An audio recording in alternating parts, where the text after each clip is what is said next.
Welcome back to the Upside Sports Network. My name is Michael. Been a little bit of a break here with the All-Star game now behind us anyway. The second half of the season has already begun. Already played a few baseball games today. Wasn't a full slate as there was mostly makeup games today and a few light. It was a very light schedule for baseball as they were just getting back from the All-Star break. But for today's game, we have the San Francisco Giants taking on their longtime rival, the Los Angeles Dodgers. Just about to get underway anyway as they're exchanging lineup cards right now. So let us know where you're watching from, if you got some skin in the game. I know we've had a lot of people over the past couple of months join us that have had some money on the line, so hopefully you didn't bet too much cheddar. But Mitch White is going to get the start for the LA Dodgers. 4.2 ERA, 45 innings this year, strikes out about 22% of his opponents anyway, and walks about 9% of batters. This is his 13th career start anyway. 8 of them coming this year. Started watching his career back when he was in probably about single A anyway. He was very effective, had gaudy strikeout numbers in the minors, just kind of slowly been inching up the totem pole, and now he's finally getting a chance to start semi-regularly anyway with the Dodgers. So far this year, the Dodgers pitching has been by far the best ERA, best whip, best Ks per walk anyway, and best walks per 9. All of those are fantastic and great indicators of possible postseason success. Keeping the other team off the bases is very important. For the Giants, they're going to go with Lamonte Wade Jr. as your designated hitter leading off, followed by Brandon Belt, Wilmer Flores, Jock Peterson in left, Evan Longoria at third base, Luis Gonzalez in right field, shortstop Estrada, in center Mike Yastrzemski, and catching is Austin Wynns. No longer Buster Posey behind the plate for the San Francisco Giants. Gabe Kapler in his second season, I believe, with the Giants. Second or third, I can't remember off the top of my head. Came over from the Philadelphia Phillies after he was let go. Looks like we're just about to get underway.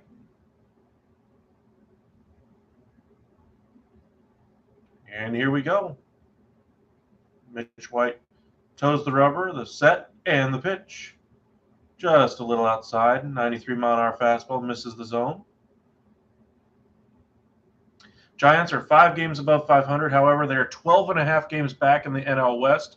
One thing that I was very curious about was how they're going to actually perform this year after having that great season Cinderella story run that they had last year.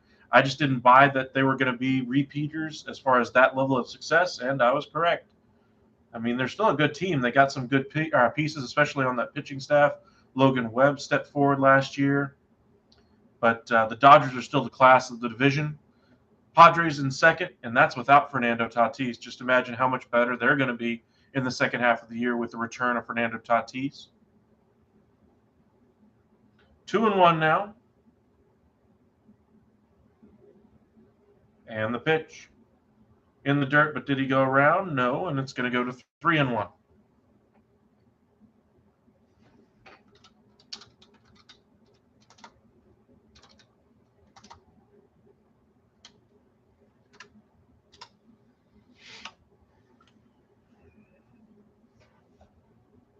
And the pitch. Right down the middle, popped up into right center. Mookie Betts is there and makes the catch. Brendan Belt will be next. Trade deadline, as I mentioned, is coming up here in a few days. Well, I say in a few days, in about a couple of weeks anyway. A lot of names that are on the market or on the block anyway. None of them are necessarily the high-profile names that of years past anyway, but there's still some good talent out there. First pitch swinging here by Belt, pops it into center. In a few steps here is Bellinger and makes the catch. And there are 2 away. Probably the top name on the market right now is Juan Soto, after he declined a 15-year, $440 million contract offer from the Nationals and almost instantly the Nationals basically let it slip that they're willing to trade Juan Soto, so he will be on the market this year. I don't expect the deal to come to fruition before the deadline. First pitch here to Wilmer Flores. Takes low. Flores this year hitting .253, a .780 OPS with 13 home runs. Curveball there right down the middle, and it's 1-1.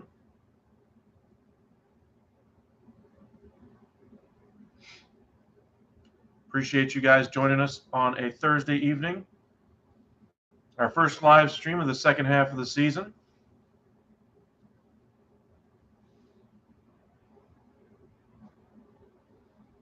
Very curious to see which direction each of these teams go. We've seen a couple of interesting games. The Yankees and Astros played a doubleheader today. This one popped out into left field, into foul territory. Reaching over and unable to make the catch is Trayce Thompson. And it's 1-2. But the doubleheader of the Yankees and Astros, both games were taken by the Astros, 3-2 and 7-5. Oakland and Detroit played a doubleheader as well. Detroit taking one of them, 7-2, and Oakland the other, 5-0. The pitch, just off the outside corner and low. We go to 2-2.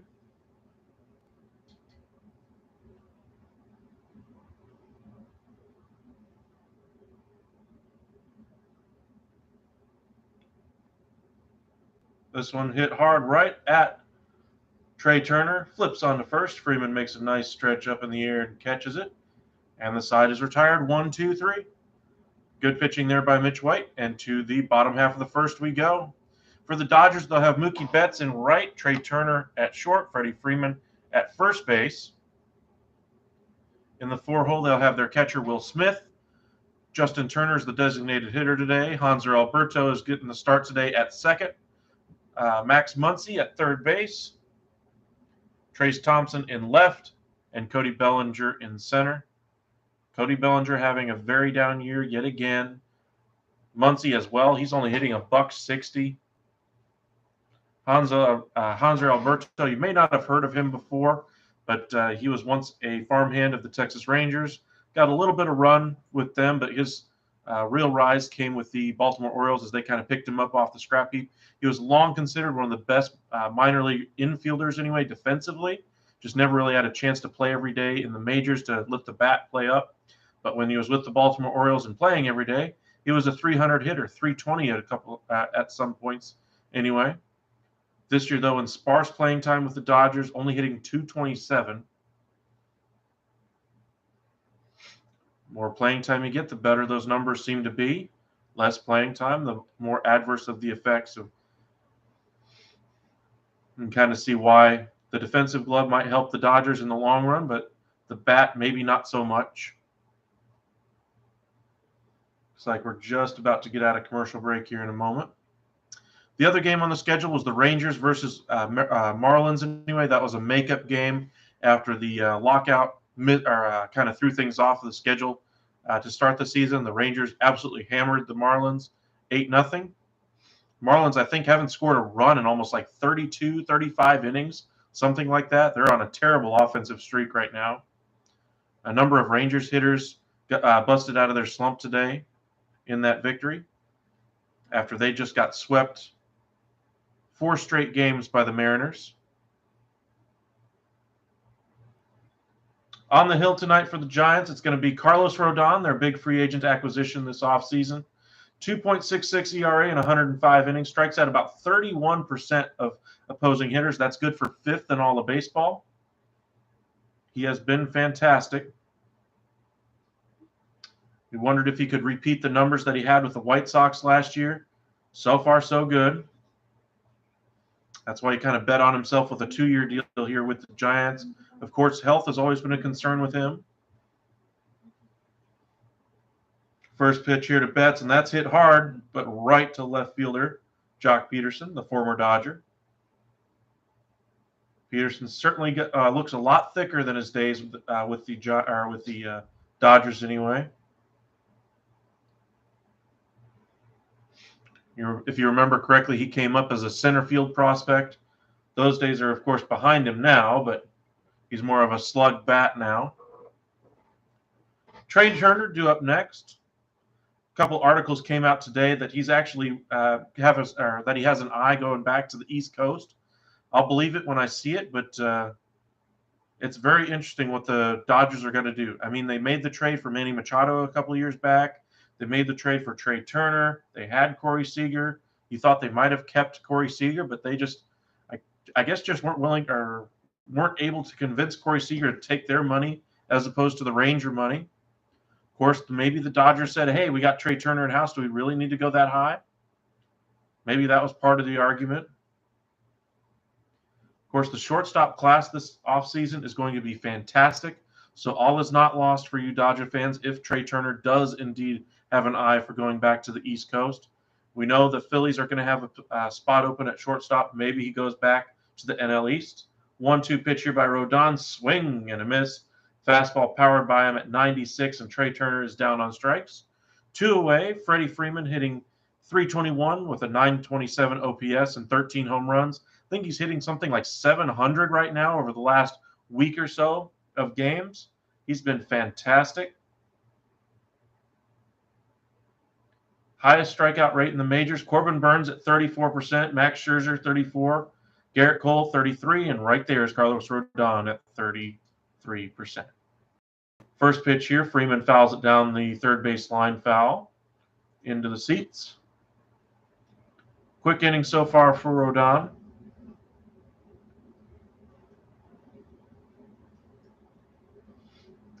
.13 home runs, 59 RBIs for Freddie Freeman. Freeman unable to hold up on that one as that one bounced in the dirt in the other batter's box. And he's quickly behind 0-2. I was close. He's hitting 16 for his last 24 with 8 extra base hits over his last 6 games. That's good for a .667 average. Trey Turner trying to look at the iPad and see how exactly he got struck out. Looks like we have a little bit of a pitcher's duel so far. Time taken here by Rodon. The 0-2 to Freeman. Eventually. Looks like they're getting away from the pitch comm, just using signs right now. The pitch. Hit hard into deep center field, going back to the wall and gone. That's a home run for Freddie Freeman, and the Dodgers are on top 1-0. I told you Freddie Freeman was on some type of run.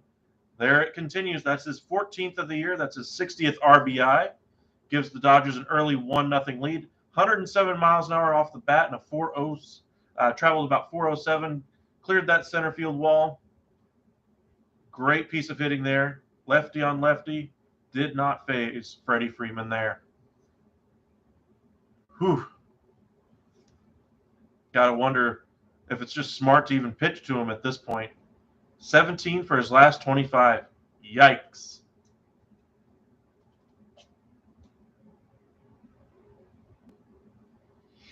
Will Smith up there. 272 hitter. Takes a strike right at the knees. 842 OPS with 14 home runs of his own. This Dodger lineup does like to platoon, but their 1, 2, and 3 are all imports from other teams, and they are aircraft carrier type players. If you're a fan of MLB Network, you hear Dan O'Dowd, former GM of the Rockies, talk about aircraft carrier type of players all the time, how they're able to carry your lineup for months of the season. They have 3 of them at the top of their lineup. The Dodgers are going to be a very tough out this year in the postseason. 0-2 by Rodon. Right past Will Smith. 3-pitch strikeout there. 95-mile-an-hour fastball on the outside corner anyway. But at the end of 1, Dodgers on top 1-0. No runs, no hits, no errors for the Giants. 1 run, 1 hit, no errors for the Dodgers. To the second we go. Giants will have Peterson, followed by Longoria and Gonzalez. And no, this is not Luis Gonzalez that was with the Arizona Diamondbacks that beat the Yankees in the World Series, or that met the Yankees in the World Series anyway. Really appreciate you guys joining us.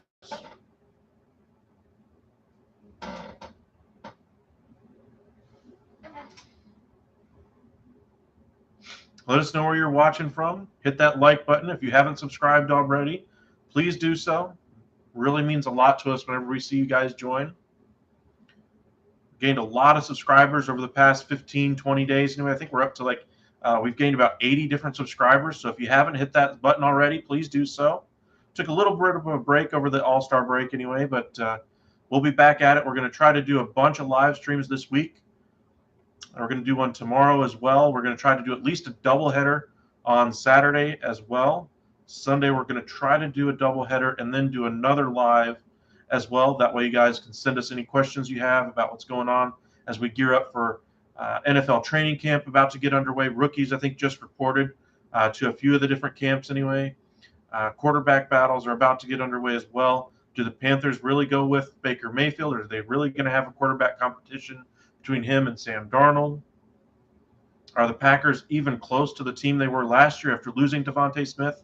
What about the Chiefs after losing Tyreek Hill? A lot of wide receivers moved this offseason. Of course, the Jimmy Garropolo sweepstakes have just begun in earnest. I know a lot of you guys are California fans out there right now, with this being two California teams. A lot of San Francisco Giants fans have joined us over the past 15, 20 minutes anyway. But as far as the Jimmy Garropolo sweepstakes, those should really get going here. Seems like he's finally healthy, able to start throwing here within the week, if he hasn't already started throwing. But teams are finally going to get to see if Jimmy Garoppolo's shoulder is fully back. First pitch here to Peterson is a ball, low and away. But the Jimmy Garoppolo sweepstakes should get going. Got to wonder what the 49ers are going to do with Trey Lance, what kind of offense they're going to have. Mitch White pitching to Jock Peterson here in the top of the second after the Freddie Freeman home run in the bottom of the first. Nice curveball there, right down the middle, and it's 1-1.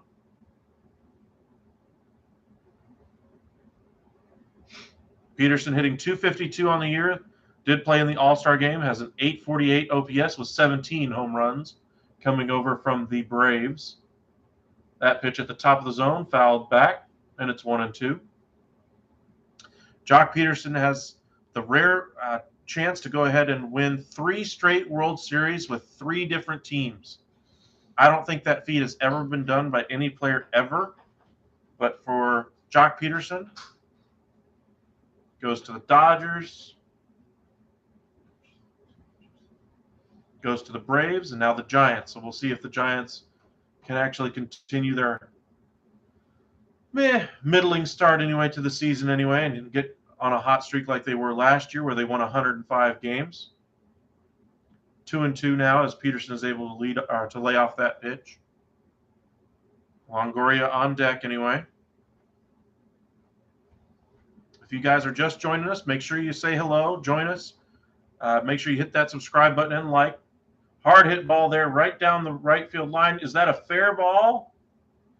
I don't know. It bounces into the stands almost immediately. Everybody's kind of looking around at each other. I guess they're going to call it foul for the time being, but that was right down the line. Yep. Missed a base hit there by about 4, maybe 5 inches to the right of that first base foul line there. Appreciate all you guys joining us. The count remains 2-2 after that one just missed fair ball. Wow, that's some exit velocity. 115.7 miles an hour off the bat. That's fantastic for Jock Peterson.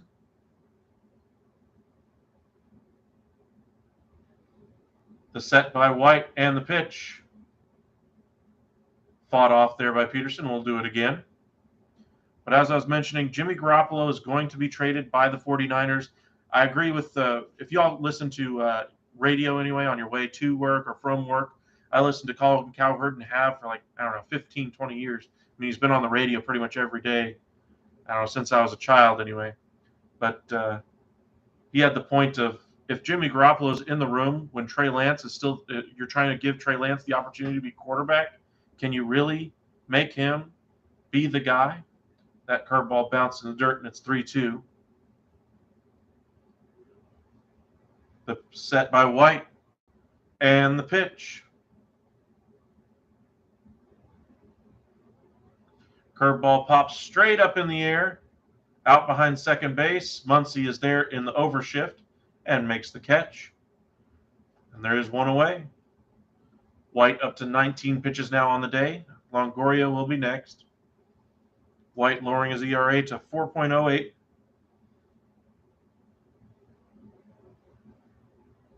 As I mentioned, the Dodgers do employ a lot of shifts. They employ a lot of platoons. Even with Mookie Betts right now, they're platooning him at times, mainly because of health reasons at the moment, as he missed some time earlier this year. They want him ready for the postseason. That's why in the All-Star game, you did not see him perform more than one at-bat anyway, especially since the game was in L.A. They wanted to have him in the lineup, and they pretty much just took him out right after that. I think he was substituted out in the top of the third. Longoria takes a strike there. White set, and the pitch. Hardy swing by Longoria. Swing and a miss. Longoria hitting .245 this year, 786 OPS with 8 home runs. The longtime Tampa Bay Ray was traded over to the Giants a few years now back. The 0-2. Little bouncer over to Muncy. Nice strong throw over to first, and there are 2 away. If you're just joining us, we cover the MLB, NFL, NHL, and our Major League Baseball as well. Cover all 4 sports. Cover all the teams in every single one of those leagues. So if you're a fan of one of those teams, let us know. We'll put out some content for you. James Harden just made his signing with the Philadelphia 76ers official, basically taking about a $13 million pay cut this year. Sounds like he really was more of a team guy in this negotiation. He could have just accepted his player option, but that would not have allowed them to bring in a guy like P.J. Tucker. They would have been hard capped as a result. So by him taking the discount allowed them to bring in P.J. Tucker. So for all of you guys that are Harden haters, and I have long been one of them, never been a fan of the way he plays the game, just have not enjoyed the way the Houston Rockets played when he was there, did not enjoy his time in Brooklyn, did not enjoy his first season with the 76ers. This might be the first thing I've acknowledged from James Harden that he's actually done right. He's willing to take a little bit less to build a better team around him. And maybe, who knows, him being more of a facilitator last year, maybe a second year now with Philadelphia, he'll understand his role in that offense a little bit better. Other news anyway, as I mentioned, Jimmy Garropolo is going to be seeking a trade, has already started negotiating with other teams. Juan Soto is on the trade block for Major League Baseball. That pitch bounces in the dirt there, and Gonzalez behind 1-2.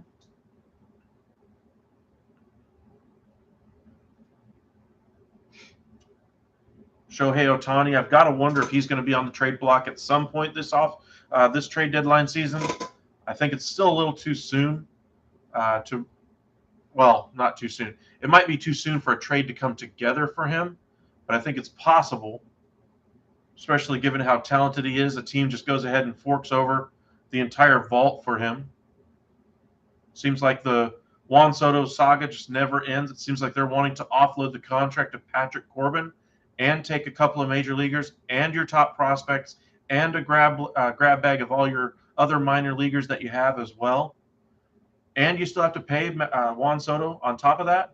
It's going to be very pricey for whoever gets him. Alberto flips on to Freeman, and the side is retired. Giants go in order for a second straight inning. And to the bottom of the second we go. It'll be Turner, followed by Alberto and Muncy. Dodgers, I expect, will probably try to add a bat, as they've had a lot of struggles in their lineup beyond the top 4. Maybe they get a bench piece to kind of hit left-handed pitching, because they do like to employ that platoon-type lineup. Maybe they could get a hot-hitting platoon piece out there for a relatively lower cost. Might not have to shell out like they did last year for Max Scherzer and Trey Turner, giving away their top 2 prospects in Keibert Ruiz and Josiah Gray, both of which are everyday players, or at least on the Major League club anyway, for the Nationals. Josiah Gray, I think, is a real chance to be a special pitcher, and the Dodgers are going to regret not having him. Now, Keibert Ruiz, they have a pipeline of catchers. They've always seemed to have a pipeline of catchers the Dodgers have over the past 5, 6, 7 years. Keibert Ruiz was expendable in their system. They just drafted another catcher in, I believe, the first round as well. And they have another Cartaya, I think, was the other minor leaguer right now in their system, in addition to Will Smith at the major league level. So their catching is set for at least the next decade, you'd think. So, but the trade of Josiah Gray, I think, is going to hurt them in the long run. Although, as you saw this year, their pitching is tops in the majors, and it's not close.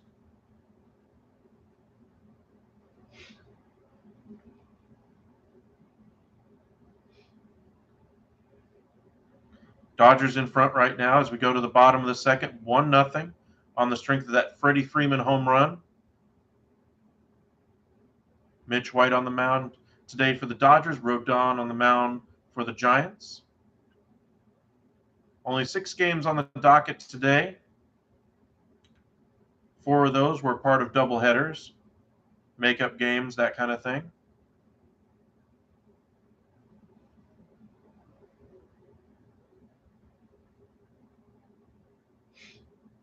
If you guys are just joining us, don't be afraid to say hello. Looks like we're just coming out of commercial break.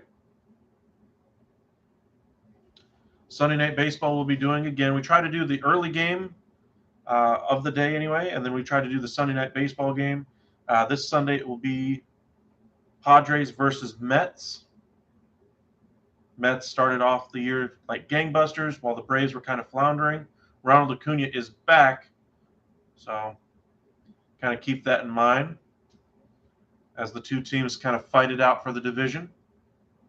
Ballboy tried to make a leap and catch that ball, but wasn't able to snag it. Turner down 0-1 now.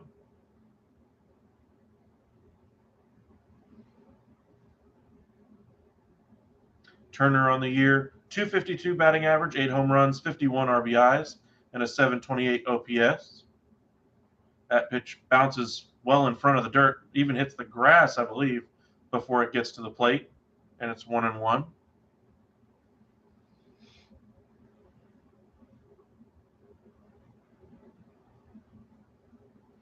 MLB Draft just wrapped up as well on Tuesday. A lot of surprises, probably none bigger than the Rangers actually drafting Kumar Rocker with the 3rd overall pick after he was slated by some to maybe even fall out of the first round. I didn't think he was going to.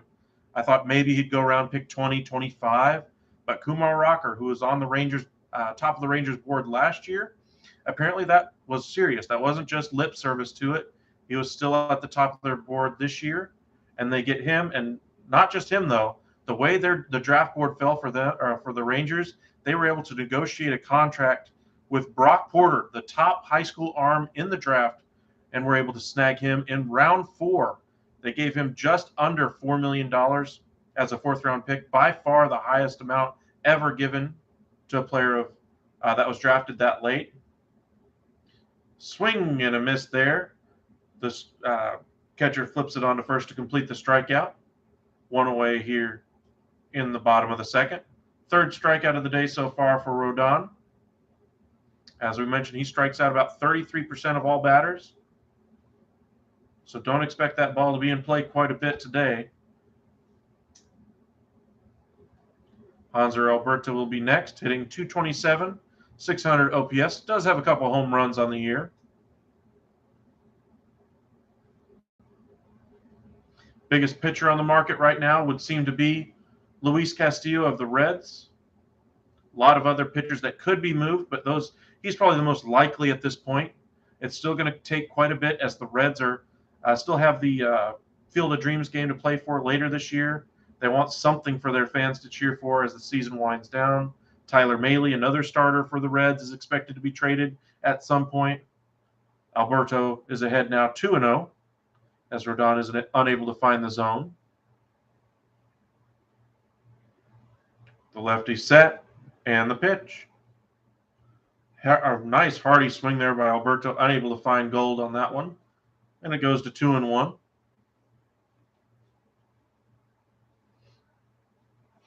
But as I was mentioning, Luis Castillo is probably your top arm right now in the market until, of course, Shohei Ohtani is made available.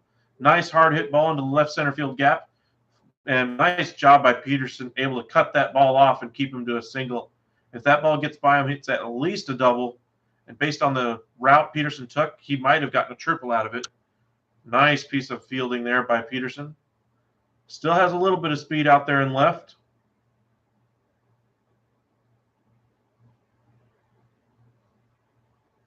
As we watch the home run by Freeman in the bottom of the first.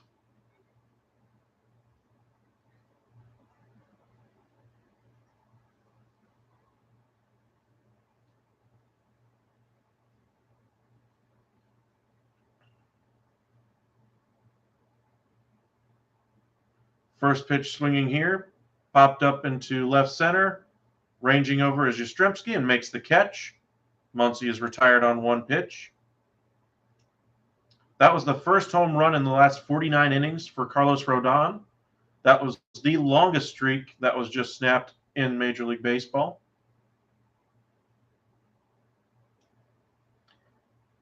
Downside of being a pitcher, not every day is going to go your way. You're not going to be able to strike every batter out, and you're going to have to give up a home run at some point. Freddie Freeman, one of many. Trace Thompson digs in, takes low for a ball. 95-mile-an-hour fastball misses beneath the zone, and it's 1-0.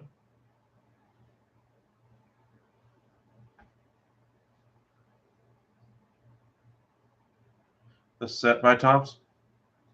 That one misses badly upstairs, and it's 2-0. Other names to watch for on the trade block, of course, Yankees are looking to get rid of Joey Gallo. There was some rumors out there that they were interested in Andrew Benintendi and David Peralta. Those rumors have quickly cooled as Andrew Benintendi was unable to play in the 4-game series Kansas City had in Toronto because of his vaccination status. The Yankees are in the same division with the Blue Jays.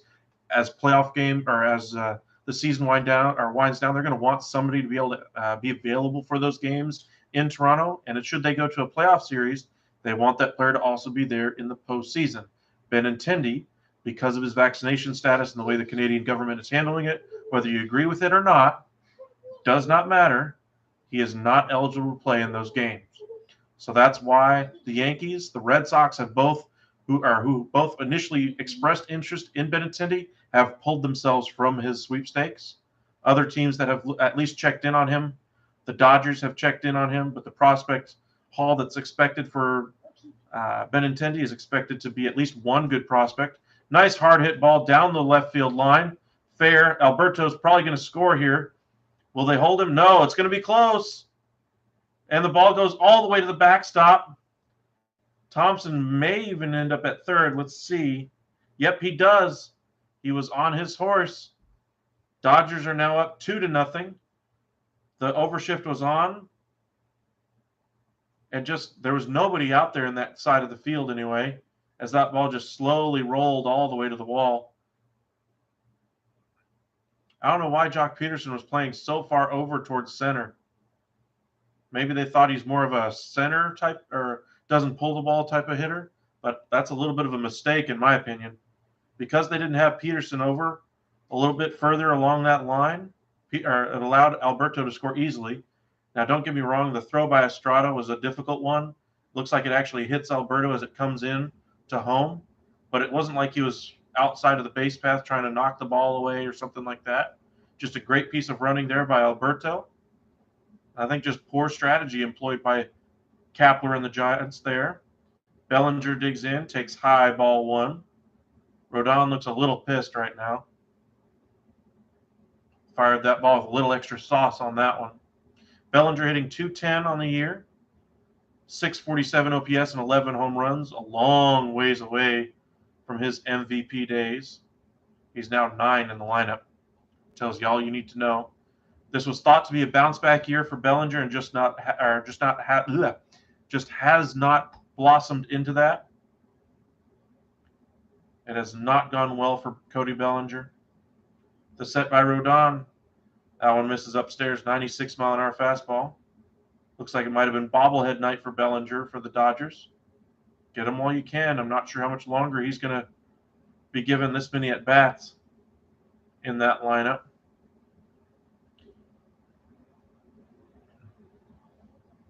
The set by Rodon and the pitch. Well outside, and it's 3-1 now. Should he reach, the lineup turns over. Mookie Betts would be next. Giants trying to stifle it right here. Runner on third with 2 outs. After the double and then advancing on the throw was Thompson. Swing and a miss. Hardy swing on that 97-mile-an-hour fastball. Rodon really reaching back for a little extra right now. 3-2, 2 outs, 31 pitches so far in the game for Rodon. 1 run in the first after the solo home run by Freddie Freeman. The single by Alberto, and then that double by Thompson down the left field line scored him from first. And we're 2-0 right now in the bottom of the second. The pitch to Bellinger. 97-mile-an-hour fastball popped up into center. Jogging in is Yastrzemski and makes the catch for the 3rd out of the inning. For the Dodgers, no runs, no hits, 1 error. For the Dodgers anyway, that's 2 runs, 3 hits, no errors. And the Dodgers are on top of their longtime rival 2-0. Thank you guys for watching.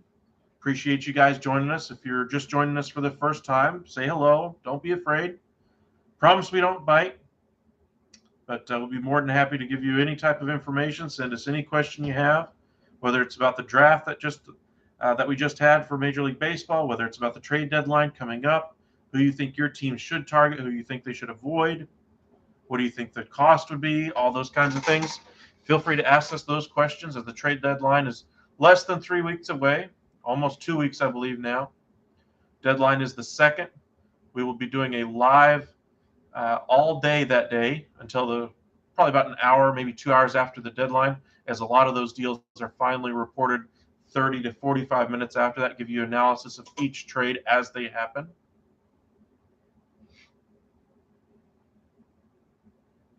Not much happening in the sports calendar outside of baseball now. Just had the ESPYs last night. Warriors winning Team of the Year again for the 2nd time. They won it last in 2017.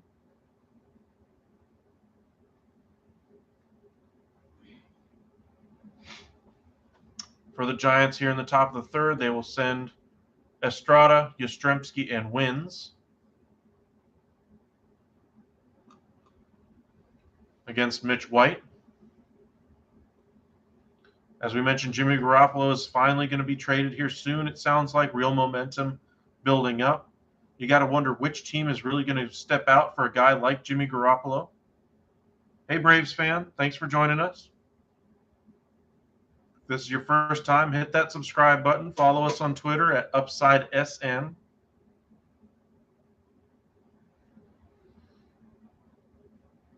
So I'm guessing you're a Braves fan since that's your name anyway. You happy with where your team's at right now?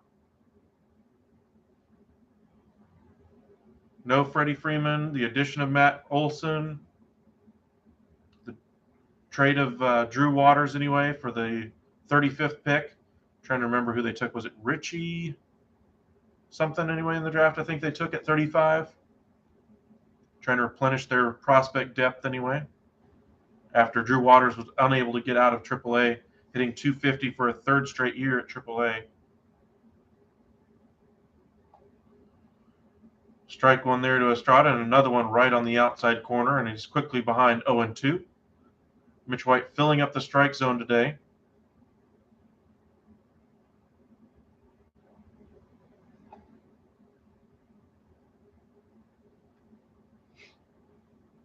Austin Riley, I think he's tied for 4th in all of baseball anyway with home runs with 27. Acuna coming back from injury. Strider making steps, or taking strides anyway, no pun intended, as a starter. The 1-2 pitch. Popped up into short center. In comes Bellinger. Makes the catch. And there is 1 out.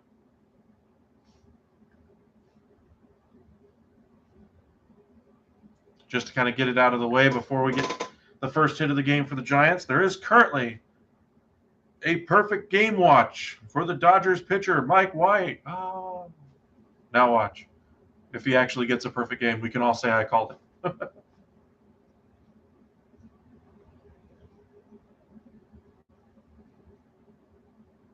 Yastrzemski digging in. The pitch. Nice curveball at the top of the zone. Does not get the call, though, and it's 1-0. Pitch clock coming next year. There's all kinds of versions in it, the versions of it in the minors. Got to think that the robo-ump will probably be a year after that. PitchCom software helps speed up the game this year. Nice fastball there on the outside corner, and it's 1-1. Overshift on yet again. Dodgers are one of the teams that shifts probably the most in all of Major League Baseball, if not in the top 2 or 3. That one misses outside, and it's 2-1.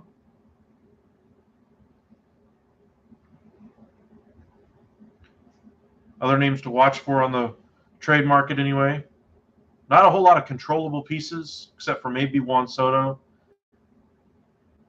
The starting pitching market is a little bit even more sparse than usual. After Luis Castillo, your best options are going to be Frankie Montas, Martin Perez, Maile from the Reds, Jose Quintana of the Pirates. Those are the names you can look for if you're a team in need of starting pitching. Got to think the Red Sox, if they really want to stay in contention this year, are going to need a starter after Chris Sale took a liner off his pinky and broke it. Hard hit ball by Yastrzemski, and Freddie Freeman is right there. Not just all bat there with Freddie Freeman. Makes a nice catch on a 95-mile-an-hour liner. And there are 2 away. Austin Wynns due up next, hitting .222 on the year, .577 OPS, does have a home run.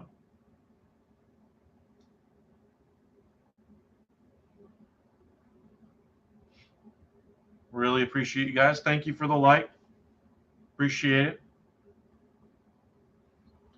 8 RBIs on the year as well for Austin Wynns and 63 at-bats.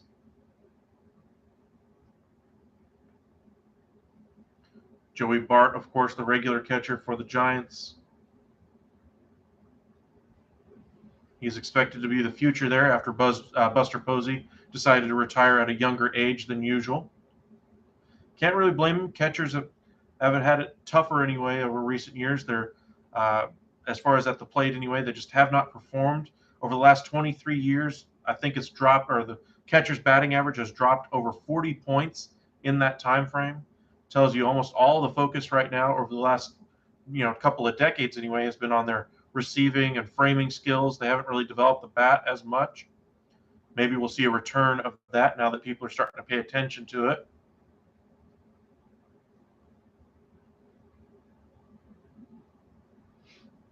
.3-0 now to Wins. Really don't want to fall behind the number 9 hitter. Can't lose your perfect game to the number 9 hitter.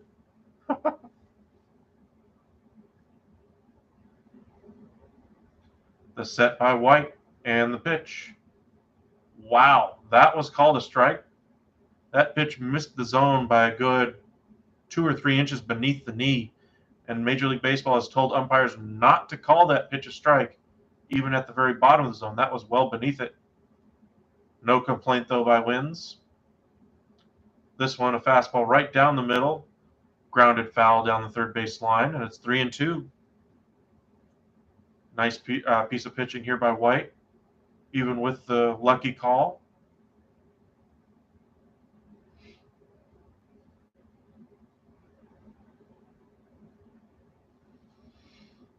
The set by White as Wins rocks back and forth in the batter's box. And the pitch. Swinging in a foul tapper right off of his foot. We'll do it again. Appreciate you guys joining us. If this is your first time joining us, hit that like button, subscribe, follow us on Twitter at UpsideSN. Put out all kinds of information on any one of your favorite teams from the MLB, NHL, NBA, and the NFL. Training camp's about to get underway. Where will Jimmy Garropolo go? Trade deadline coming up in a couple of weeks. The 3-2 pitch by White. Pound it back behind the screen, and we'll do it all over again. Thank you guys for joining us here on a Thursday evening. I know a lot of you guys are Dodger fans, kind of transplanted all over the country. Not exactly in the market for the Dodgers, so you don't get to see their games regularly. Or maybe you're at work and unable to watch the game on ESPN. We appreciate you guys joining us. It really means a lot whenever you hit that subscribe button. Gained up like 80 of y'all over the past few weeks, so thank you guys. Let's see if we can get that number over 400 by the end of the month. Another foul ball here by Wins, and I think we're going to see an 8th pitch to this at bat anyway. White up to 44 pitches now in the game.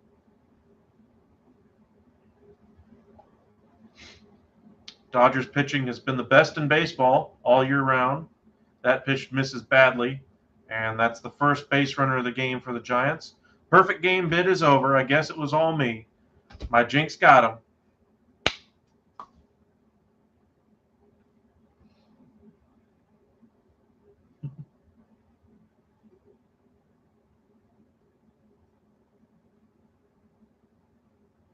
That pitch just was not very competitive. When you have that many pitches in it at bat, you're going to see more mistakes. As long as you can lay off the bad ones outside of the zone and crush the ones in the middle. Recipe for success for any hitter. First pitch there misses inside, and it's 1-0. Wade Jr. hitting 178 on the year. 633 OPS and 3 home runs. Wins takes a small lead off of first.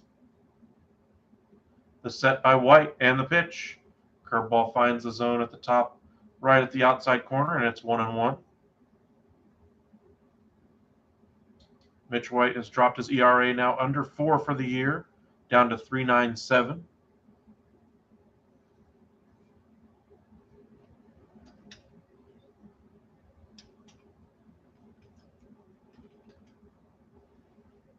The set by White and the pitch. Popped up, but out of play down the first base line. About 30 rows back. 1-2 is the count. Nice catch there. And just barely into the second deck anyway by a fan. Barehanded, holding a drink. Looks like a donut as well.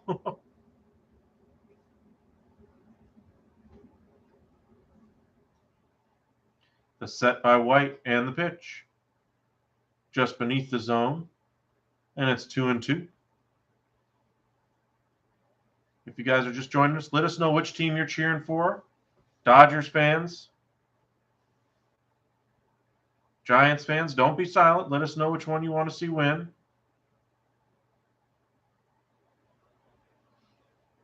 The set by White and the pitch. Pounded foul down the third base line again, and we'll do it all over.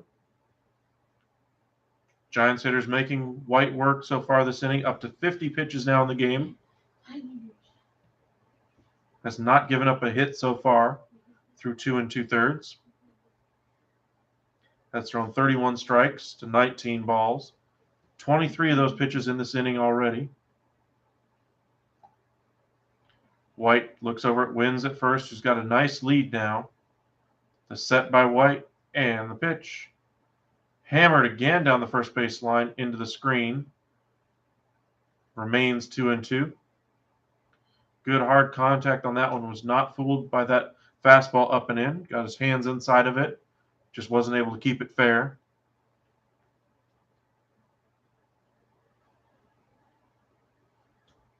The set by Wade, or by White, as Wade waits for the offering. That fastball misses well above the zone at 95. Will Smith unsuccessfully unable to entice that strike call. Belt would be next. Don't want to see a walk here by White after he walked the 9-hole hitter. Time requested here.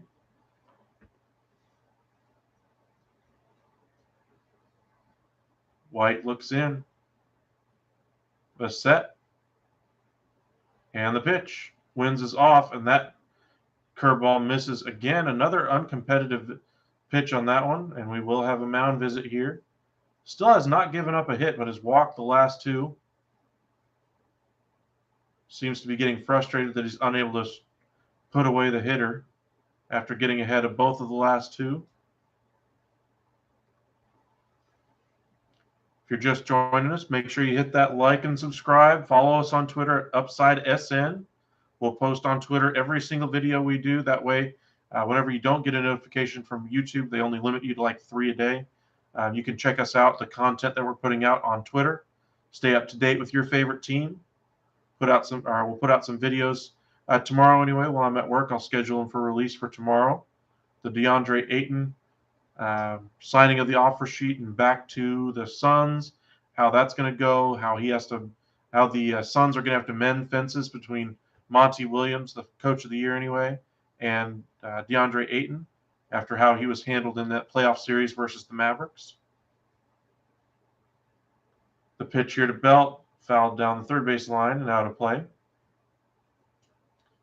We'll have a video coming out about Jimmy Garropolo and about the trade status for him, what teams could be interested. There was an article a couple of weeks ago that the Seahawks has actually checked in on his price. Got to wonder if that was just smoke for their fan base because they know how unhappy they are with Drew Lock now being their starter after having Russell Wilson for all those years. Jammed his belt, and this one may get down. Nope, Trey Turner's able to get back there in plenty of time and make the catch. He's a special player. It'll be the top of the order for the Dodgers, Betts, Turner, and Freeman. Freeman, of course, with that solo home run in the first. And we go to the bottom of the third. Dodgers in front, 2-0.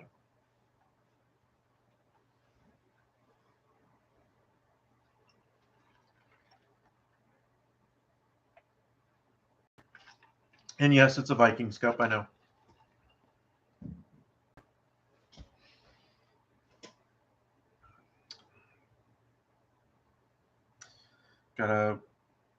As I told y'all before, I'm a Cowboys fan, unfortunately. Struggling Cowboys fan after all these years of disappointment. Mavericks fan, Rangers, and Stars, of course, because I am based in Texas, but I was formerly from South Dakota. So I got a lot of history with Minnesota sports teams, the Vikings, the Twins, the Timberwolves, even the Wild, even though they were there after I moved away. Any team from Minnesota I still try to cheer for. I know all you guys out there have your favorite team when you were a kid. Maybe they're still your favorite now.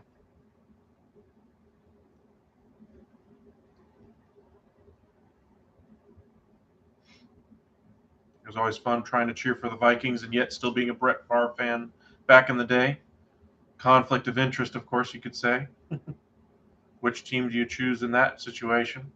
Favre, one of my favorite quarterbacks of all time, or my favorite team between the two? Just waiting for the bottom of the third to get underway. Mitch White is lowered his ERA even further now, down to 3.94. Other names at the trade deadline to keep an eye out for. Martin Perez of the Texas Rangers. He was a first-time All-Star this year. Hasn't pitched well over the past couple of starts anyway, but has worked through and was able to get through 6 innings after giving up a 6th spot in the 4th against the Twins a couple of weeks back. Struggled in his last outing as well, but still was able to put up a solid performance. But his peripheral numbers look great so far. Seems he's really turned the corner in his career. His numbers are legit. If you're interested in a bullpen arm, the best bullpen arm on the market right now is Matt Moore. Rangers are very likely to flip him for a piece. He is the best left-handed pitcher on the market out of the bullpen right now. If your team needs help, he might be the guy you want to go for. As they show the Stars in attendance, Billie Eilish. The set by Rodon, and Betts pops this one out into left on the first pitch here. Shakes his head in disgust for that one. Peterson retires him. Billie Jean King, part owner of the Dodgers. As they show her there, trying to enjoy her Dodgers baseball. Former tennis player. The set by Rodon, the pitch to Turner, up and away, and it's 1-0. The free agency of Trey Turner this offseason is going to probably be the most interesting besides Carlos Correa. You got to wonder if the Yankees are going to go after Carlos Correa if they end up trading Volpe. Nice piece of hitting by Turner. Just serves that one just over the heads of the third baseman and shortstop.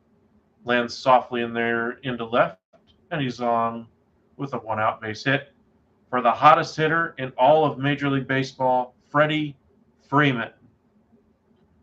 Do you intentionally walk him here? I don't know. He's that hot to where even a left on left, even with the strikeout capabilities of Rodon, are you really going to pitch to him? As we mentioned, he is now 17 for his last 25. The set and the pitch, down low, ball one. Maybe a pitch around him without giving him anything real to hit. If you're a fan of baseball and you've been watching for more than 10 years, you remember the Barry Bonds treatment. You wouldn't necessarily give him a pitch to hit, but yet he would still manage to find a way to get a base hit. The set by Rodon and the pitch. Another one down in the dirt, and it's 2-0. That one actually slides all the way back, halfway to the backstop, and Turner advances on to second. Kind of a pass ball there by Wins.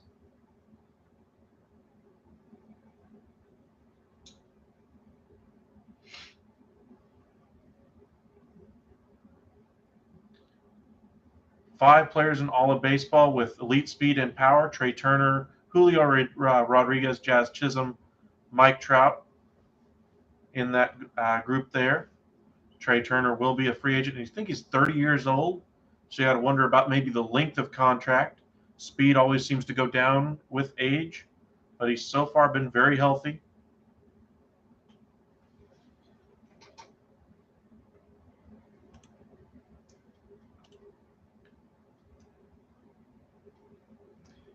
That pitch fouled away, and it's 2-1.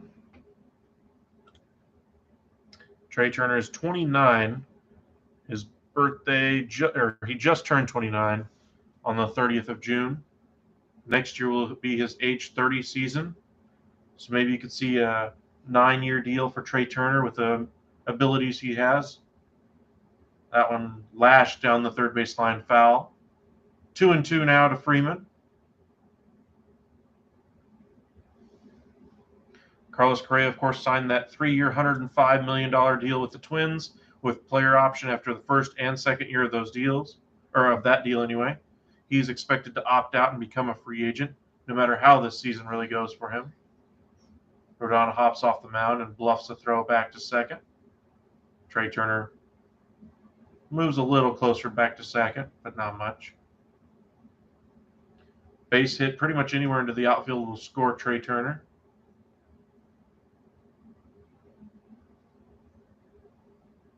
The set by Rodon and the pitch in the dirt again, and the count goes full.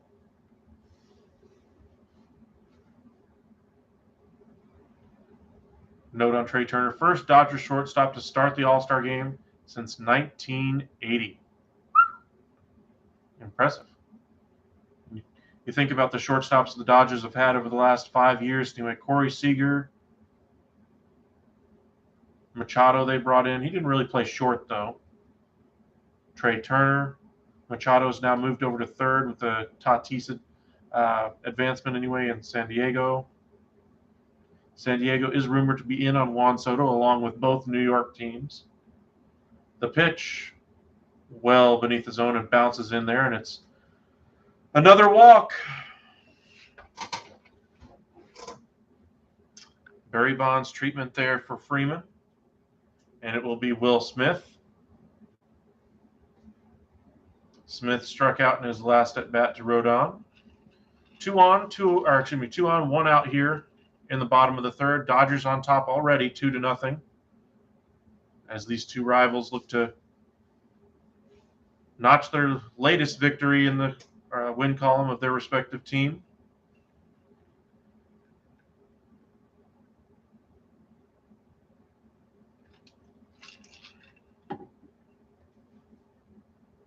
The pitch right down the middle, 96-mile-an-hour fastball, just powers it right past Smith.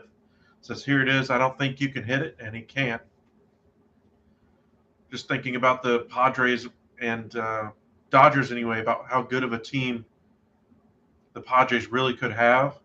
Just think back to the trade that they made that sent Trey Turner to Washington anyway. The former Padres prospect Trey Turner is now with the Dodgers. Just imagine how good they would have been if they had kept Trey Turner. They had Fernando Tatis, the addition of Manny Machado. You fix them however you need to. You got Cronenworth there. Hosmer's having a resurgent year. Myers having a resurgent year. The pitching staff's right up there as well with the Dodgers. Another swing and a miss. This time out in front is Smith. And another 3-pitch strikeout for Rodon, just making him look silly. 4th strikeout of the night for Rodon. I'm not kidding. Smith actually looks mildly upset at himself for being fooled so badly on that one. He missed it by a good 2 or 3 inches on replay.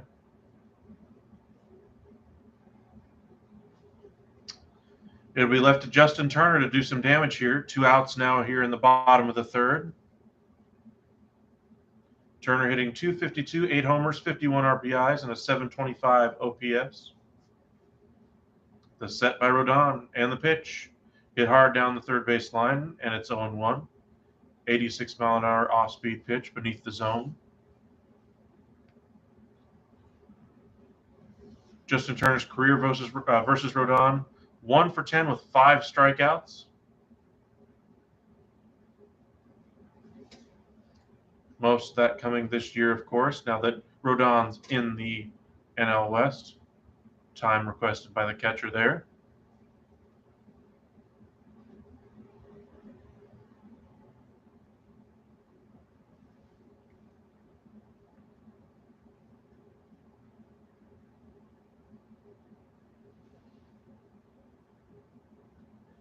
Freeman inching off almost a third of the way to second already. This one popped into right field. He's not able to see it, though. He catches it at the last minute. It's over his head. Gonzalez wasn't able to make it, and now he was fumbling around with the ball. 1 run scores, 2 runs score. Turner ends up at second on what should have been the 3rd out of the inning. Rodon is just absolutely miffed on the mound. Can't really blame him there. I mean, you got to make the play. I mean, he tried to catch it at the last minute when he finally saw it, or when he finally caught it again. He was waving his arms around for help. Hey, 4-0 now. Dodgers in front. The infielders are telling him to go back, and at the last second he sees it, but it's too late. Ball lands about 8 feet from where he had originally started waving his arms. I mean, he was reasonably close, but by the time he had started to turn and get close to where the ball landed, it was just a little bit too far away and wasn't able to make the play. Rodon is just absolutely miffed.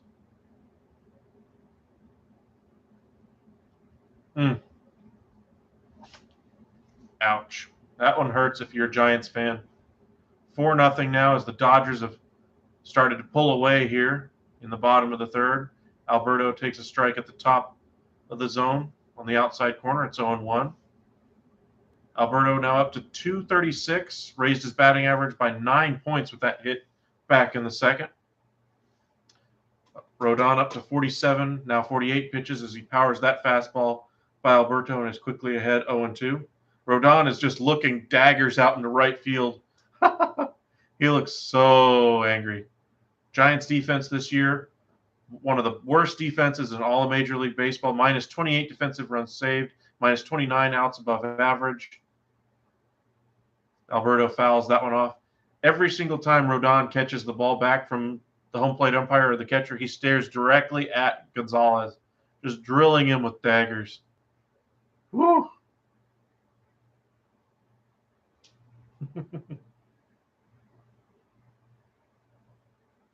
The pitch beneath the zone, 1-2. Rodon missing his spot there, upset with himself. And again, he stares down Gonzalez. Looks like he's finally starting to gather himself. Gonzalez just looks like a ghost right now. He's just got a blank stare, jaw dropped a little bit. Just kind of letting the breeze blow him away. That one again misses his spot. A little bit closer, though. 2-2 now to Alberto.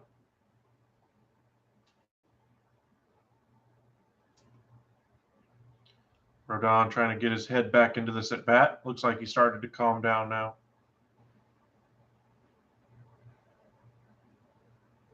The set and the pitch. This one lifted out down the right field line, and this one is going to drop foul. Gonzalez and Belt unable to get over there in time.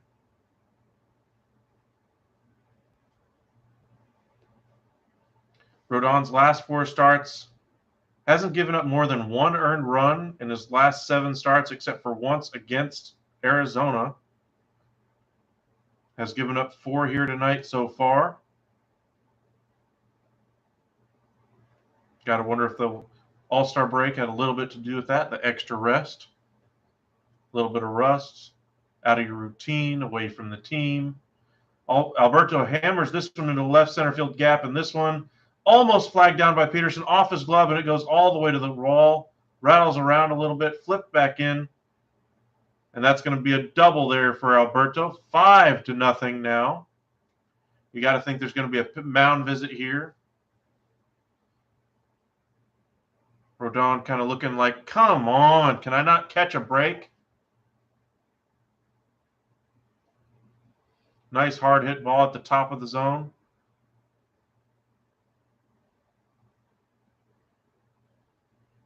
Turner comes jogging around. Hey, I mean, Peterson probably should have gotten there. Maybe a regular left fielder, a little bit more fleet of foot, would have gotten there in time and been able to cut it off and hold him to a single. Ooh, that's a tough pitch there for a strike to Muncy. Looks like they're not going to have a mound visit. Just see if he can kind of power through. Muncy, a 159 batting average, 9 homers, 30 RBIs, a 629 OPS. This one misses well outside. 1-1 now the count.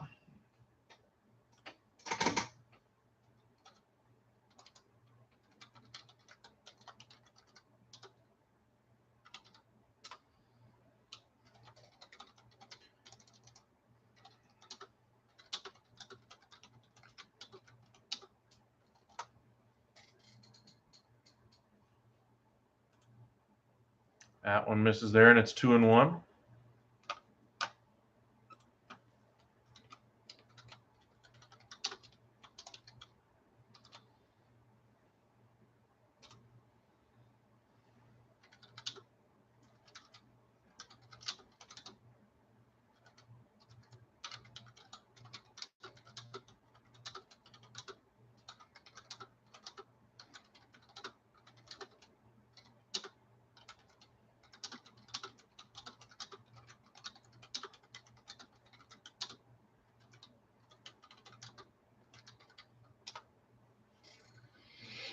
Muncy now even 2-2. The pitch by Rodon. Fouled away, 96 miles an hour, just above the zone. Muncy trying to stay alive here. Brendan Crawford getting the day off, of course. Estrada getting the start out there at shortstop.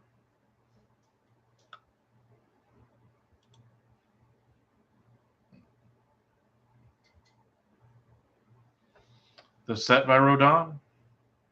And the pitch. Fastball up and in right at the top of the zone. Muncy unable to catch up to that one. Was very late on the swing and strikes out there. But the damage has been done. Giants, no runs, no hits, 1 error. The Dodgers, 5 runs, 6 hits, no errors. And it's all Dodgers right now, 5-0. Thank you guys for joining us again on a Thursday evening. As we mentioned, trade deadline is just a couple of weeks away. A lot of names out there. Joey Gallo for the Yankees, Andrew Benintendi for the Royals, Luis Castillo anyway for the Cincinnati Reds. Hello, Logan. But as we mentioned, other names on the market, Martin Perez, it remains a question of whether or not the Rangers are going to sell one of their best rotation arms this year. Matt Moore, of course, out of the bullpen. The best lefty reliever, as we mentioned earlier. A couple other names could be moved, but the real prize right now is Juan Soto. If the question is it going to be able to be completed during the season? I don't think so.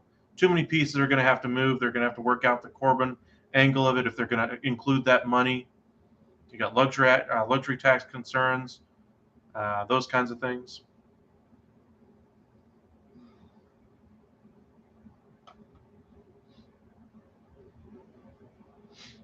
But if you're just joining us, make sure you hit that subscribe and like button. Really appreciate you guys joining us for yet another live. We'll do another one tomorrow. Do a doubleheader again on Saturday, and then Sunday we'll do the early game, and then the Padres and Mets, the Sunday night baseball game. In a couple of weeks will be the trade deadline. We'll do a live that day as well. Probably do 4 or 5 hours or so. Go all the way through the deadline, about an hour or two afterward, just kind of going through all the different moves that happen. So keep it here to the upside. The draft just wrapped up for Major League Baseball. Baltimore going after Jackson Holliday with the number 1 pick anyway, son of Matt Holliday. The number 2 pick, Drew Jones, goes the son of Andrew Jones, goes to the Arizona Diamondbacks, who now have 3 young, solid outfielders to build around. For the Rangers, they invest in their pitching staff yet again. Apparently, they were serious about how interested in Kumar Rocker they were last year. Take him 3rd overall. First pitch by White is in there, strike 1. Then they also take the best right-hander in the draft in the 4th round, so they invested in their pitching. Tamar Johnson goes 4 to the Pirates. That one misses inside, and it's 1-1. For the Giants, Flores is up at second baseman today, followed by Peterson and Longoria. Flores hitting .253, a .778 OPS, and 13 home runs. Excuse me, swing there, and it's 1-2.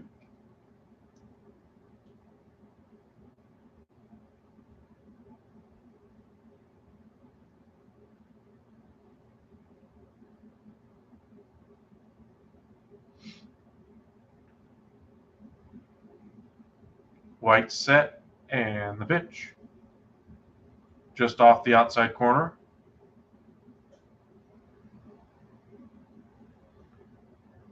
Count evens at 2-2. This will be the 60th pitch of the night for White here in the top of the 4th. Darkness finally falling on Dodger Stadium. This one lined into center. Nice sliding catch there made by Bellinger. Got to commit early on that one. And certainly can't let that ball get by you, because if you do, that's probably an inside the park homer. We've seen a couple of those over the past few weeks in baseball. Josh Smith for the Rangers had one, and then the Rangers had one against them anyway. Can't remember who of the Mariners did it to him in that 4-game sweep by the Mariners, but they got an inside the parker there. It'll be Peterson hitting .251 on the year, .845 OPS with 17 home runs. That one up and in, misses the zone, and it's 1-0.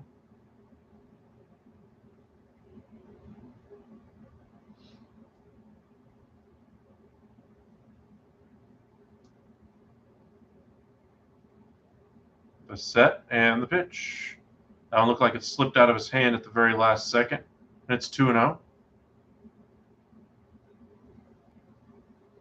Peterson to be followed by Longoria and Gonzalez. Gonzalez really going to have to make up for that gaffe that he had in the last half inning, where he lost the ball in the lights, quote unquote. The pitch, up and in. Nice pitch there, right on the inside corner, 96-mile-an-hour fastball. Peterson wants to know where exactly that one was. Was it right on the edge? He's still going to come in a little bit more. But 2-1. Curveball right down the middle, lofted down the third base line. A nice sliding catch there by Turner. He had a lot of ground to cover and made it easily. And there are 2 away here in the top of the 4th.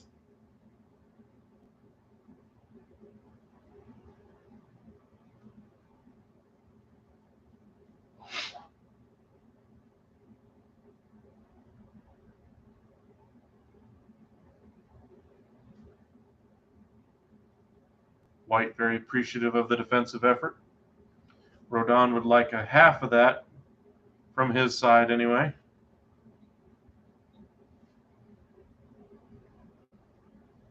As they say, he covered 93 feet on that run over. Nice play there. It helps to have that speed, not just on the base paths. A little bit of a snow cone on the catch, though.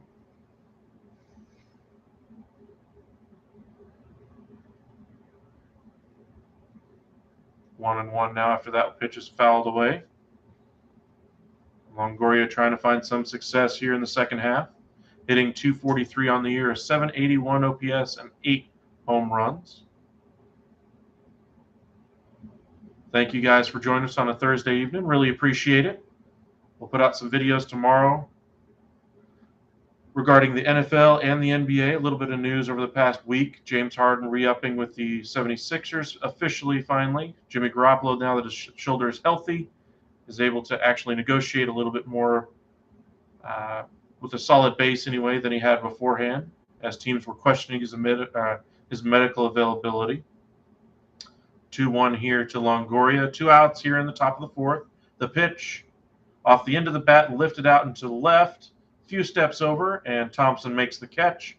To the bottom of the fourth we go. No runs, no hits, 1 error for the Giants. 5 runs, 6 hits, no errors for the Dodgers. But as I mentioned, there's a few videos we'll be putting out tomorrow for you guys, and let you guys catch up on that news. We'll put out a few more videos on Saturday as well. Downside of having a 9-to-5 job, you can't exactly put out videos every 2 seconds as much as I would like to.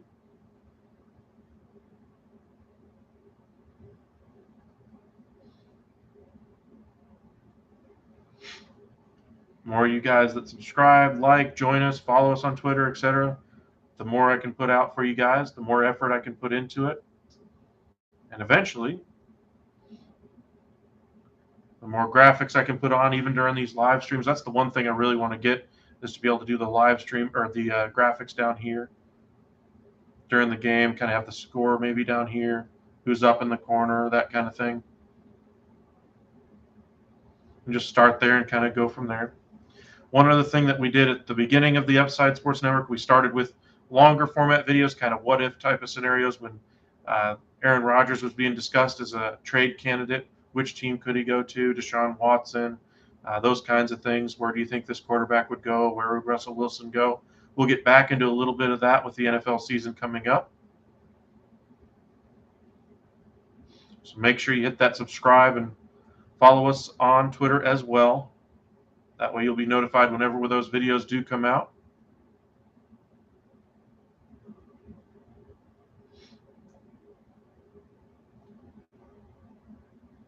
Now, a lot of you guys don't have the time to follow every single sports story from every single one of your favorite teams. So we try to do as much of that as we can for you.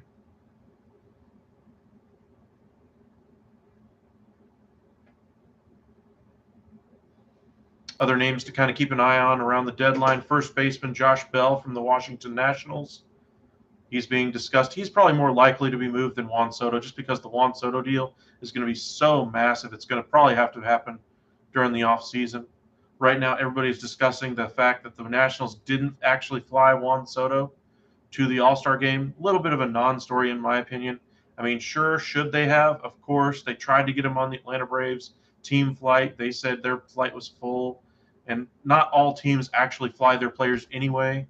Not that I think that's right either, but you can kind of see, why the Nationals aren't exactly as bad as everybody's making them out to be.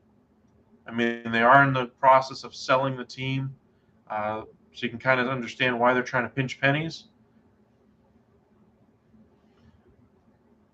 I think AJ Pierzynski chimed in on Twitter, the former catcher, said that when he was voted to the All-Star game, 3 out of the 5 times he went, he had to pay his own way and go commercial as well. So it's not completely unheard of.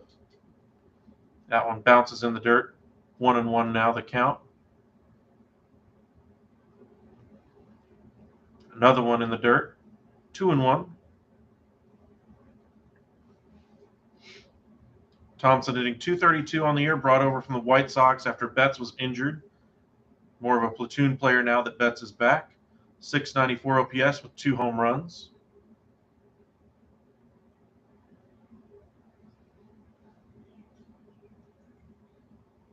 They're saying he went around on that one as that one bounced in the dirt. Looks like the beach balls are out in the crowd again.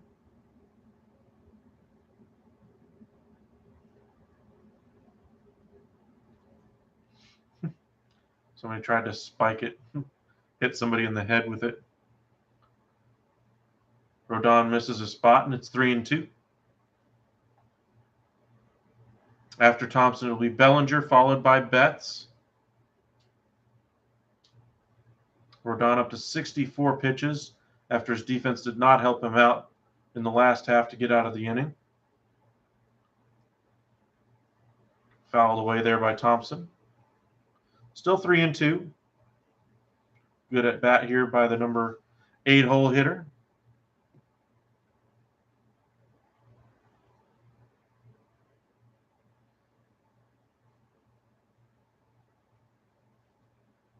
The set by Rodon.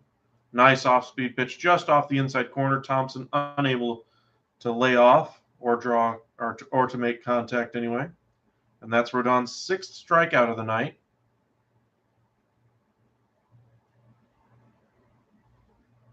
Clayton Kershaw of the Dodgers anyway was the all-star starter for the NL. Worked a clean first inning anyway. As the National League lost to the American League for, I believe, a 9th straight time. The pitch by Rodon popped in the air by Bellinger. Between third and short. Longoria there and makes the catch. And there are 2 away. Mookie Betts coming up.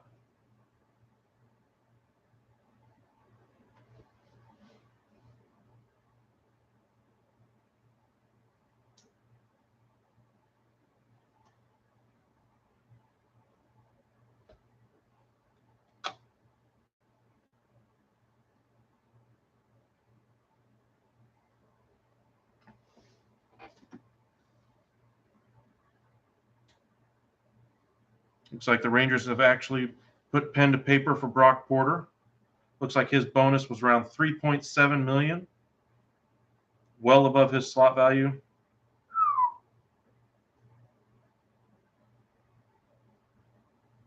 Wow. He was originally projected as a 7th best prospect in the game, according to Baseball America. And a couple other publications also had him as the game's top pitching prospect. That news just becoming official now. Rangers, of course, had lost 2 draft picks due to the signings of Simeon and Seager. Seager coming over from the Dodgers.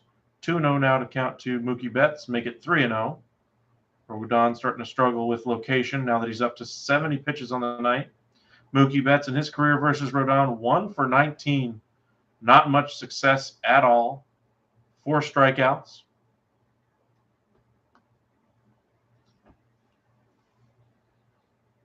That one right on the outside corner. That's the first strike in the at bat.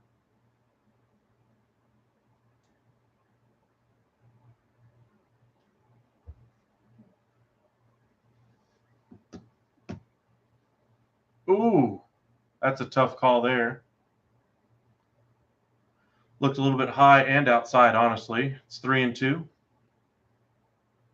It's been a fairly even game as far as umpiring goes, but he's had a couple of mystifying calls so far today. That one fouled back by Mookie.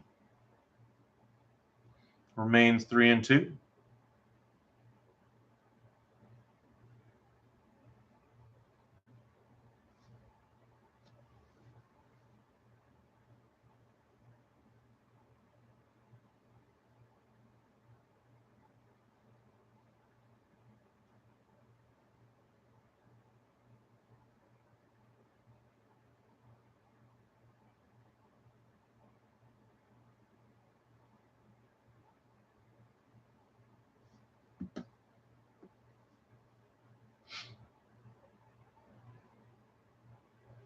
Still 3-2 here. This will be pitch number 74 for Rodon. You got to wonder if he's got a pitch count this high already. If he has another high pitch count inning in the 5th, Is he going to be able to come out for a sixth? I don't think so, especially with them trailing already 5-0. No need to use your best starter anyway, depending on what you think of him versus Logan Webb. Mookie Betts takes the walk there. Nice at bat. And it'll be Trey Turner next. Where do you think Montas goes? Frankie Montas, the starting pitcher for the Oakland A's. Not surprising. We got an Oakland A's fan with the Giants in here. Both are San Francisco-based teams anyway. But Frankie Montas, there was a rumored deal that he had, that there was a deal worked out with the White Sox. There was another rumored deal of the Mets. I think anybody who's in the mood or that's in on starting pitching is going to be in on Frankie Montas. But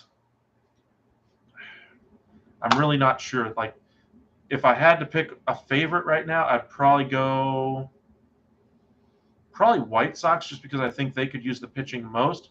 But they're not in the playoffs right now. That pitch or that throw goes into center. Betts will go on all the way to third on that error out. Oh, and the throw almost gets past the catcher as well.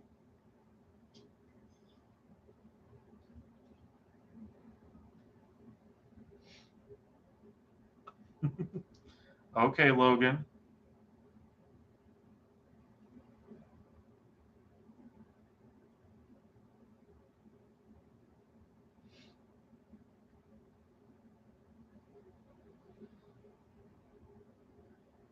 Yeah, tried to backhand that ball out at second base as Mookie was stealing second and makes it to third easily on that poor throw.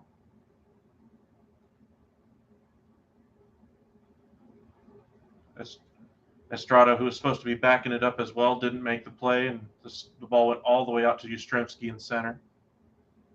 That one fouled back to the screen, and it's 1-2. All right, Logan.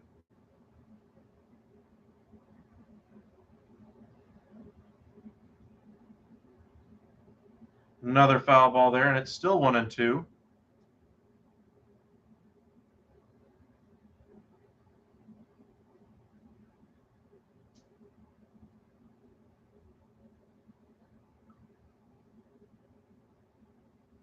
Another one fouled into the seats.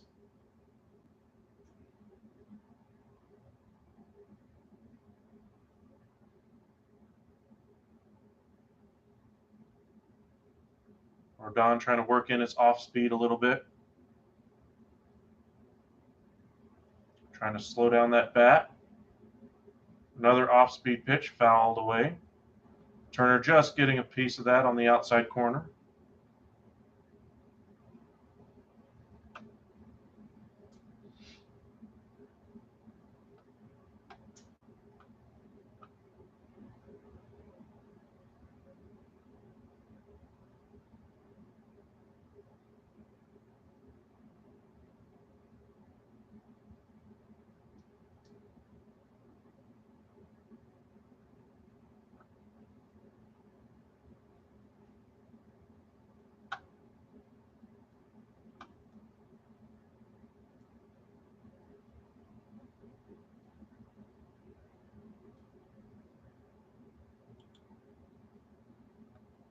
You're good, Logan. I mean, that's not small change.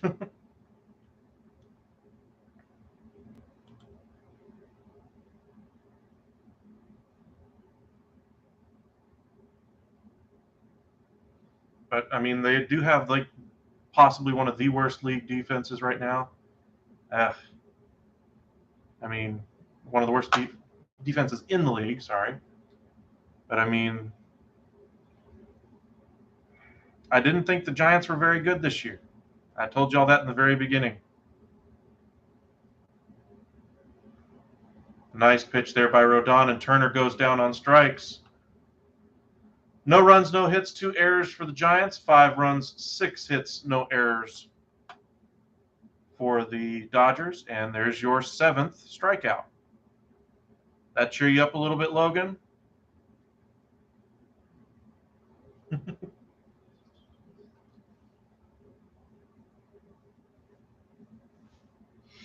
All right, as we go to the top of the fifth, it'll be Gonzalez, Estrada, and Yastrzemski. Gonzalez is going to have to redeem himself here. You got any other action in the game?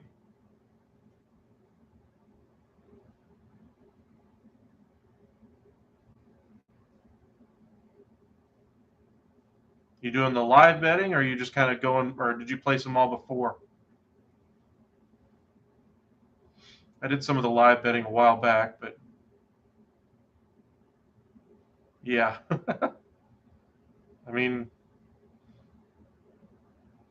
that honestly before the game might have sounded like a decent bet, but I mean, I might have held off just because of how hot Freddie Freeman is.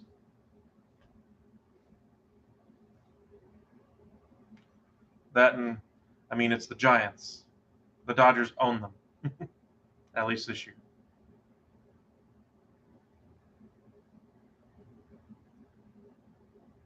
Yeah. Live betting can be cruel, especially in baseball. Live betting in the NFL is a little easier because you can tell the tide of the game a little bit easier.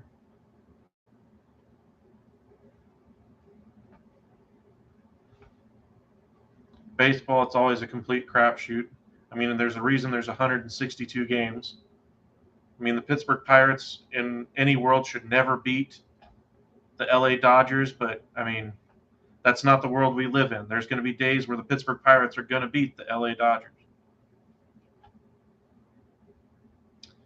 First pitch here to Gonzalez, right on the outside corner at the top of the zone, strike one.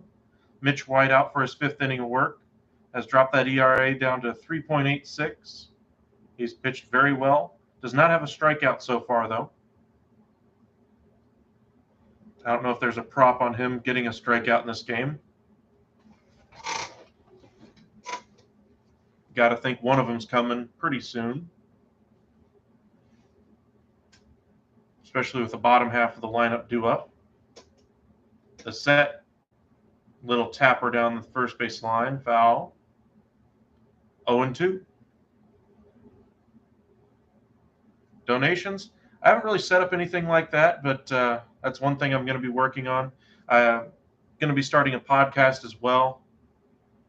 So, but I try to do live streams of pretty much a bunch of different types of games. I think the last game we did was the Dodgers and Angels right before the break. Or no, it was the Royals and Blue Jays because it was the day game.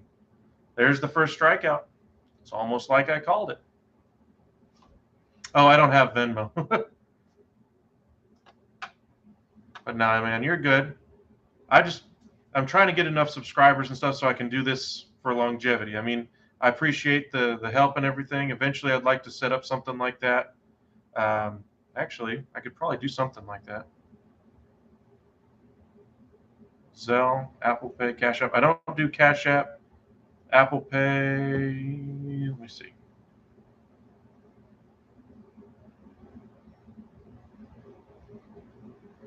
I've done that in a while. 1-0 here to Estrada.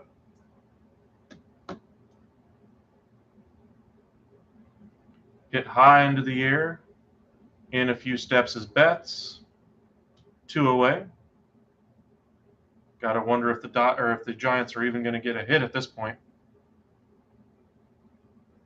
Really? Dude, if I would be happy with just 1,000 at this point. That would at least get me to like the community or the fund anyway. That's my ultimate goal. If I can get even close to that, I mean, I've gained 80 in the past couple of weeks anyway. My goal for the month is 400, but that's really what I want to do. This is, I mean, everybody when they're a kid, of course, has their dream of, hey, I want to be, LeBron James. I want to be Michael Jordan. I want to be Babe Ruth. I want to be the best star on the field. My dream was to be the general manager of the Dallas Mavericks or of the Texas Rangers or the Dallas Stars or the Dallas Cowboys. Of course, I realize there's only like one of 30 positions that you could do that, and there's only one Texas Rangers. There's only one Dallas Mavericks. And I realized I wasn't exactly hitting 300 in the majors. I couldn't jump like LeBron. I couldn't throw a ball like Tom Brady. So I realized quickly that my path was going to be the front office, if anything. But then I also realized, hey, I don't have a Harvard degree. I don't have connections in the sport the way a lot of these other people do, even though you got to wonder about some of these other connections that are coming from outside of the sports world to become a GM. Not saying they can't do it, but it's a really different path. But that was always my dream. Texas, if you know where Dallas is, I'm about 2 hours east of there. Hour and a half east, somewhere in there, depending on how fast you drive. Thanks, Charles, for joining us again. Really appreciate it. We got a lot of loyal people out there. There's I know the actor James Spader. I don't know if there's an actual account for him or if it's for just somebody named James Spader, just somebody who's a fan of him. But he follows us pretty much every stream we do. Kent Sullivan, he's one of our regulars. Charles, you're one of our regulars, so we appreciate you.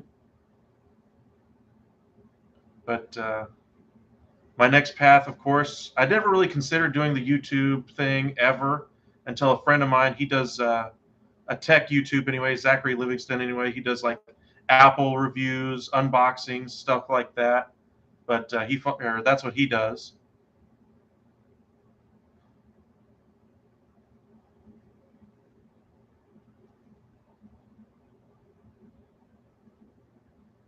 If you like the Bills and want some signed stuff,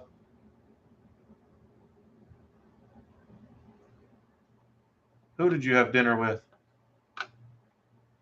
Yeah, I tried to do the shorts. I haven't done many this week. That's kind of one thing of just haven't had the energy. I mean, I'm pulling open to closes all week this week because my boss is out. Josh Allen, okay, that's kind of cool. Not gonna lie, I watched him when he was at was it Wyoming anyway. I mean, everybody doubted that he could make it in the NFL because they were wondering if he could complete a pass. I mean, you saw how strong that arm was. He could figure out how to complete 55% of his passes. And who's going to tackle him? I mean, the Bills were terrible his first year, yet you could see how good of a talent he was. They didn't have a rushing game. He was their rushing attack. Anyway, getting me started on my Josh Allen love. But yeah, I tried to do a lot of YouTube shorts. I did a whole bunch of them about hockey when the signing day was happening.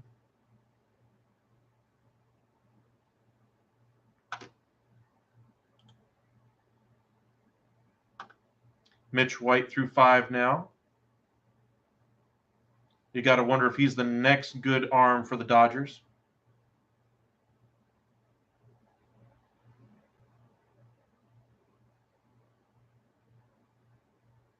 I told you I was from South Dakota originally.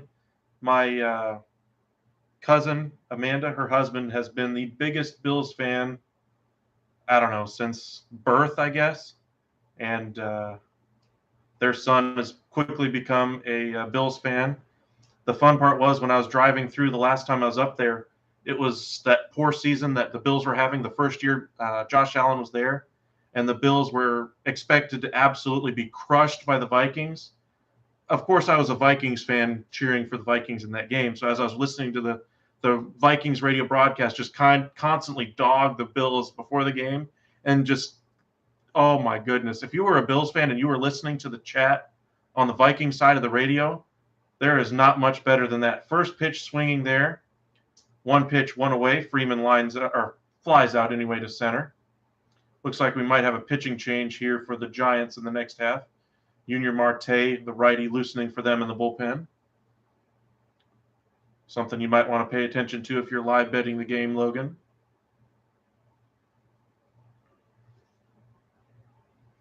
But yeah, Diggs going to Buffalo.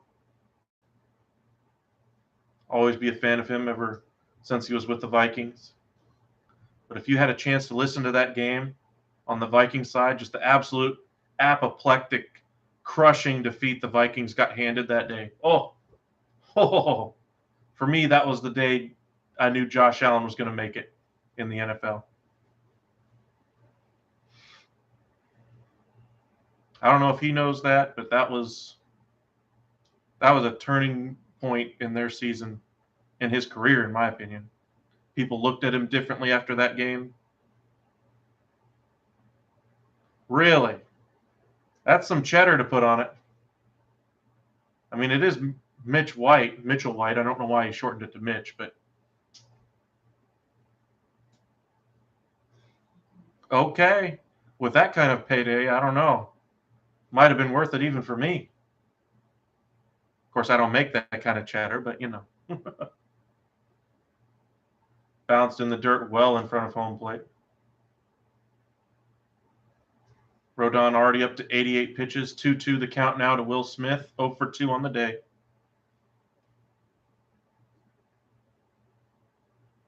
Oh, wow. You're too kind, Logan.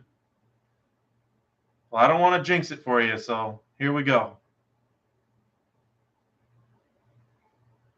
Of course, I haven't exactly been hiding it. I've been mentioning it every couple innings. The Giants, they don't have a just looking at their lineup, nobody's below 220 except for Wade. It'll be a tough challenge. But hey, 142K. Oh my, Will Smith gets underneath that one all the way out to the warning track. Peterson, though, settles underneath it and makes the catch. Looks like Rodon is unhappy with how he finished his form on that pitch. But there are 2 outs now. Maybe if he can get a quick out here, Rodon might come out for the 6th. Close, 31. 31.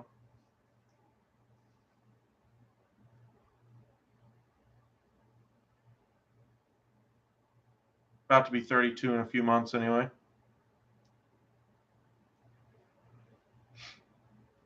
Can't tell you how excited I'd be to finally be able to do this full time.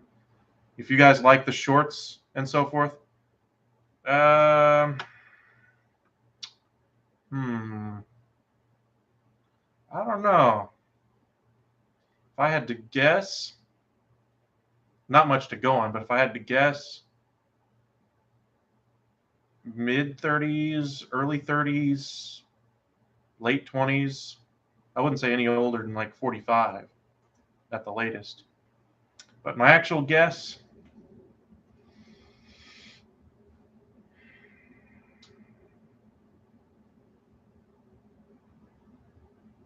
I don't know. I just got a feeling. Let's go with 29. Am I close?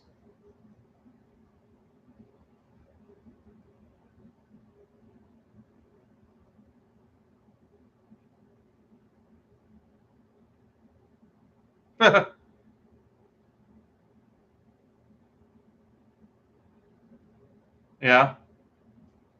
What'd you start with? What was your bankroll to start with?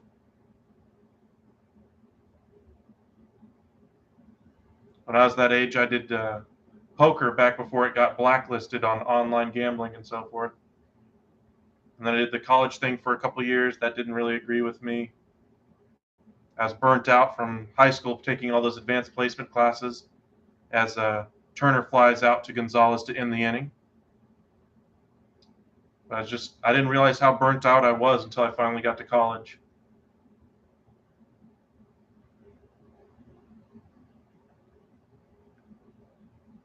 Everybody has their own path in life.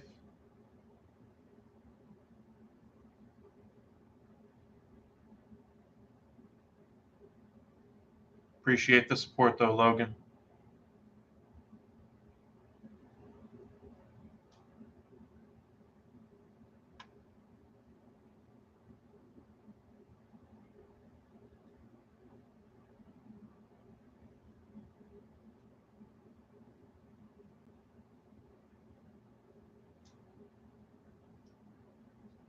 That's cool.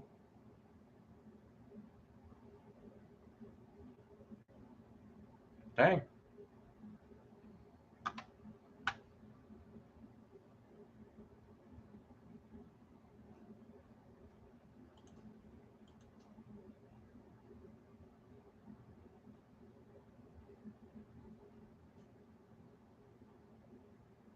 I haven't done poker except for live ever since, pretty much, because I don't like playing the fake online poker everybody does. You do the free games or whatever. Everybody shoves all in every single hand. It's not poker. That's just I'm bored. I'm clicking a mouse.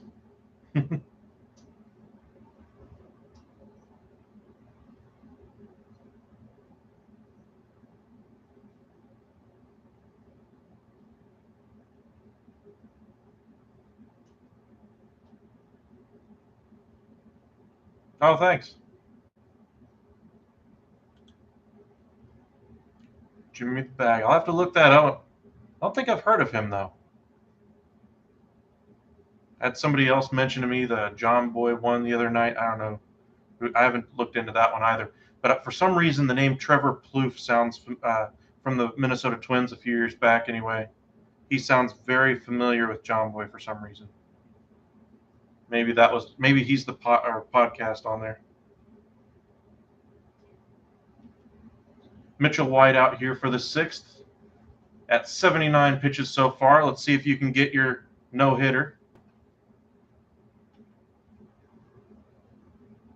Looks like they got the bullpen going. I think if they get this game into the bullpen, I think you got a real chance of it happening.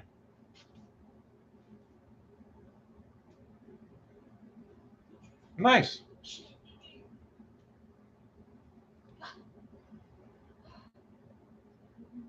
What'd you find was the easiest way to go after the subs? Hard hit there, but foul, and it's 1-2. Looks like White is starting to labor a little bit. This will be White's first career victory as a starter.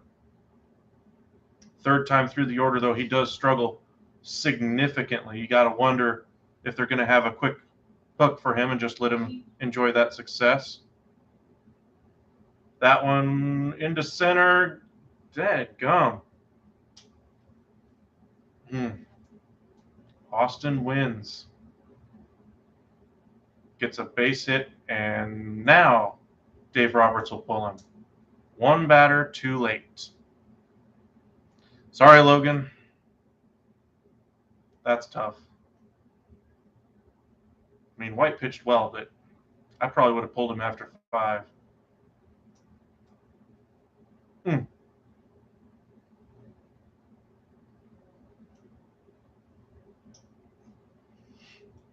I do want to see him succeed.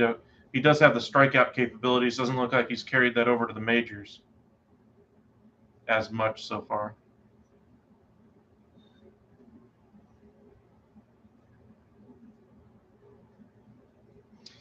But as we wait for the pitching change, it'll be Lamonte Wade Jr. due up next, followed by Belt and Flores for the Giants.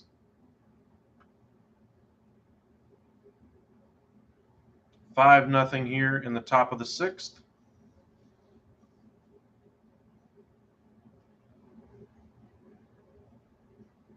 That'll be healthy. That'll still put you up, I think, for the game, right?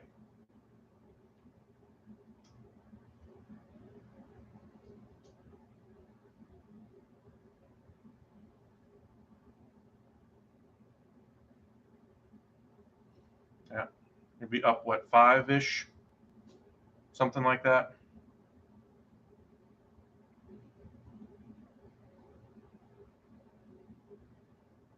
12? Okay. For some reason, I thought you said 28 earlier.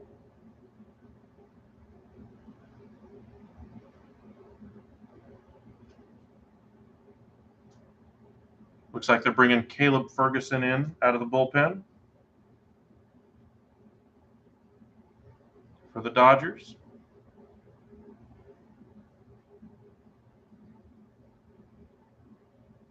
$25, okay. It was 20-something anyway. If you're just joining us, watching the Giants and Dodgers out in L.A., Dodgers in front 5-0. Freddie Freeman had a home run back in the first.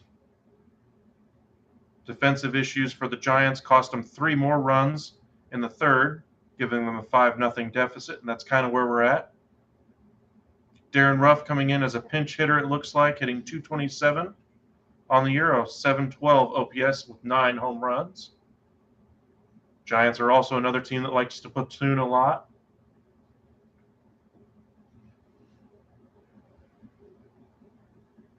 In 9 innings so far for Ferguson in 10 games, has not giving up an earned run. 18% strikeout rate. Does struggle with command, though. Does give a fair amount of walks away.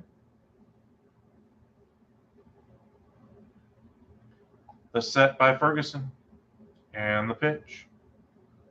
Right at the knees, strike one. You ready for the NFL season to get underway, Logan? Do you bet more NFL, NBA, MLB, or NHL? Which one do you think you bet the most?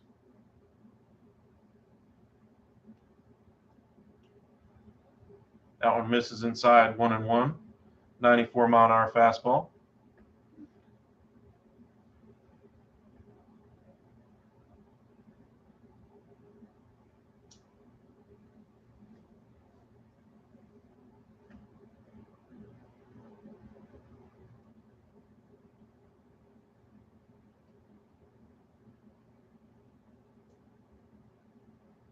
Right on the outside corner, another 94-mile-an-hour fastball.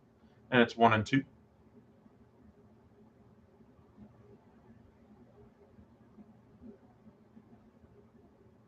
College basketball or college baseball?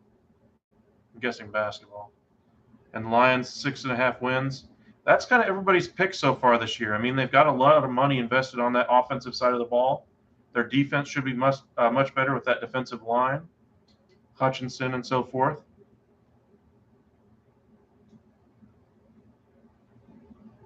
That one looked like strike three, honestly.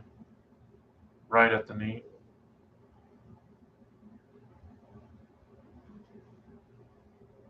Two and two, though, is the count.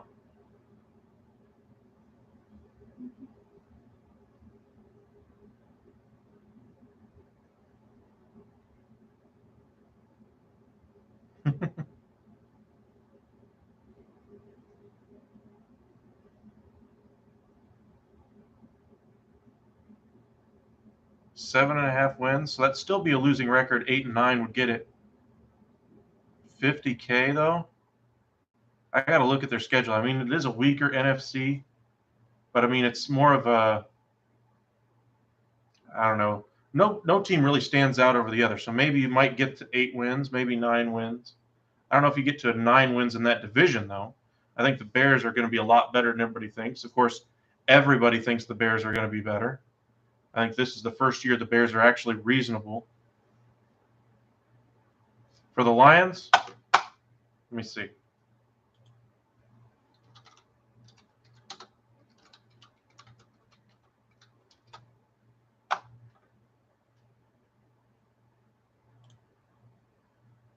All right.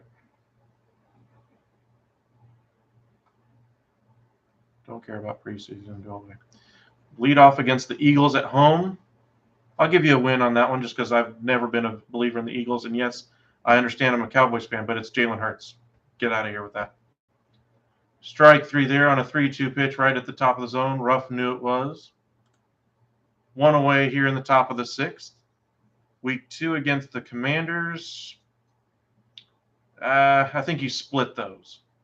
So I think you end up 1-1 through 2 weeks. Vikings at Vikings. I think that one's a loss. But I think you win against Seattle. So that's 2-2. At New England before a bye. When does, I wonder what New England's schedule is. Let me see what their schedule is.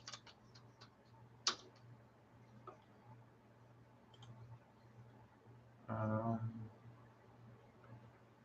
want to see their schedule and see what they're doing week 4. So they'll be coming off of a game at Green Bay.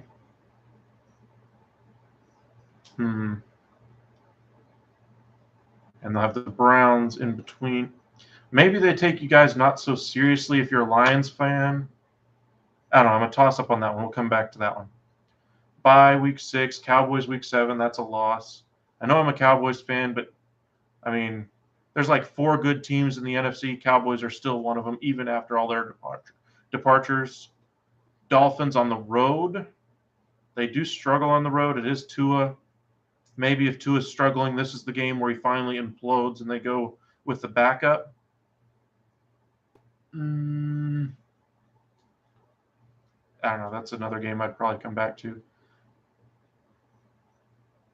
Yeah, I think so too. I don't think it's going to be close. I think it'll be interesting as far as Hutchinson versus the Cowboys. That'll be the talk going into it, Parsons versus Hutchinson. But I don't think it'll be close. That one misses inside, and it's 2-1 to Belt.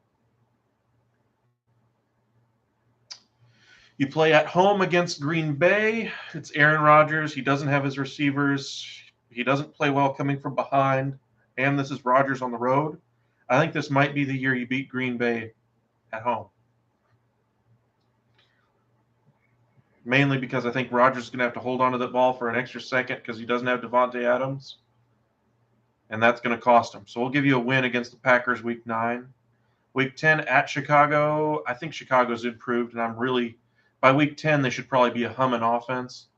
I worry about their defense a little bit, but they did bring in Eberflus, the defensive coordinator from the Colts, who was a linebackers coach with the Cowboys. He's a fantastic defensive mind, so I'm still going to give you a loss on that one. At the Giants, please. That's a win. Buffalo, sorry, that's a loss. At home against Jacksonville. Ooh, that's a tough one. Mainly because I think Jacksonville's going to finally be past all their headaches with Urban Meyer. Strikeout there. Second strikeout of the inning for Ferguson. Nice work there.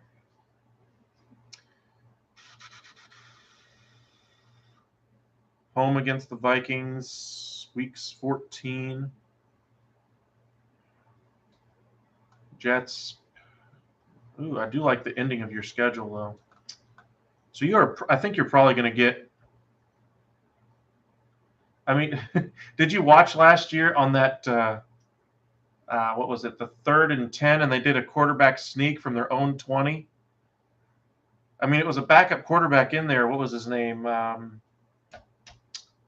The kid from, was it Eason? Jacob Eason, the quarterback that did a quarterback sneak on 3rd and 10 from their own 20 when they were down by like 10 points at home. That was probably the worst offensive play call I've ever seen in a garbage type moment. I mean, the moment where the Seahawks decided to throw the ball in the Super Bowl that cost them the Super Bowl. Oh, Jake Fromm. Okay, I knew it was either Fromm or Eason, one of those guys anyway. But that was the worst offense I've ever seen. I mean, they keep going after these wide receivers like Kenny Golladay and pieces like that. And I'm like, why? Hard hit ball out to right. Betts is there, and the out is recorded. That's the end of the, or that's through 5.5. Sorry. And we go to the bottom half. 5-0 Giants. 5 runs, 6 hits, no errors for the Dodgers. San Francisco finally gets a hit on the board, but they're still down. No runs, 1 hit, 2 errors. But let's see. Let's get back to the schedule thing. Just kind of start at the top again. 1-1 through 2 weeks. 2-2 through 4 weeks. At New England, though, I'm going to give you a loss against the Patriots. Loss against the Cowboys. You're 2-4. As much as I want to give you a win against Miami, I can't do it. So that's 2-5. I'll give you 3-5 against the Packers.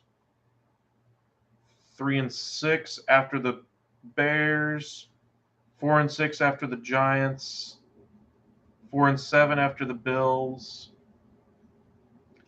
And that gets us to week 13.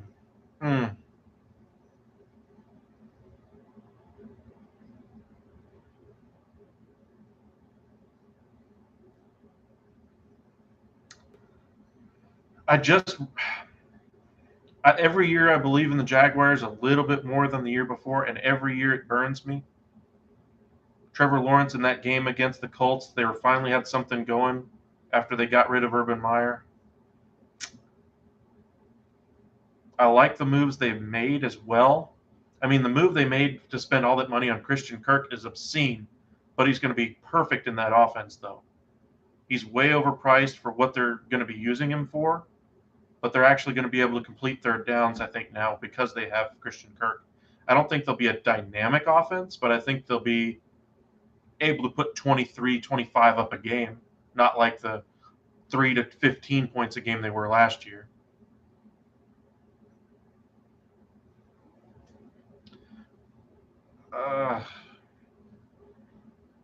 I'll say Hutchinson is the difference in that game. I'll give you a win against the Jaguars. I'll give you a win against the Vikings. That gets you to 6 wins through week 14.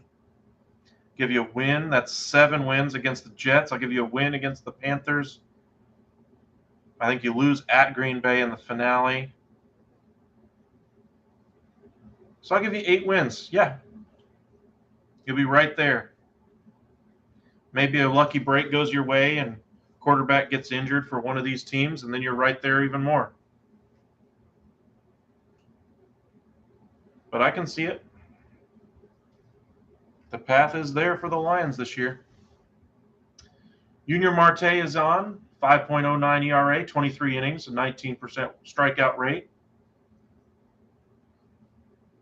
Giants down 5 at the moment.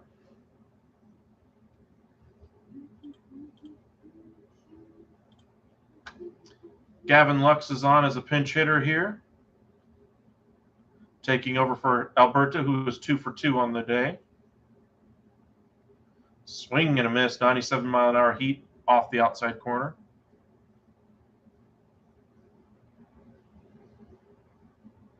Well, you got to worry as well, though, if Goff gets injured.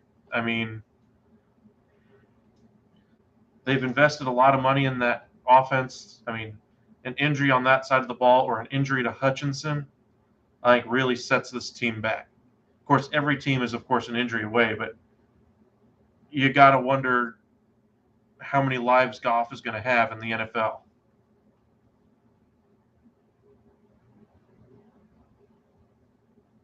But I think 6.5, you're a safe bet. 7.5 will be a little tougher, but I think you should be able to do it if everything remains neutral. 1 out here after Lux flied out to left. Muncy on, takes low, ball 1. If you're just joining us, hit that like button, subscribe, follow us here at the Upside.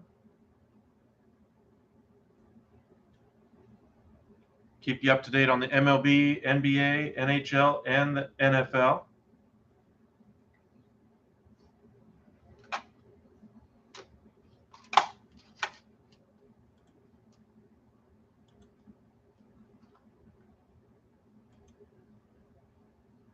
Two 2-0 down to Muncy. Marte set and the pitch well low again. It's 3-0. Appreciate you, whoever did this, subscribe to us during the live. Up to 359.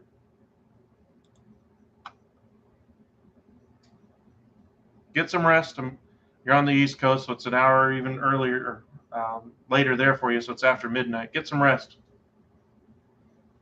And have a good one.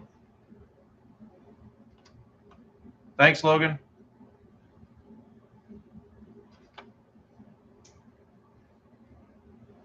For those of you who are just joining us anyway, got a 3-2 count here to Max Muncy in the bottom of the 6th, 1 away. It's been all Dodgers so far. Giants have been held literally to 1 hit so far today. It's been an ugly game so far for them.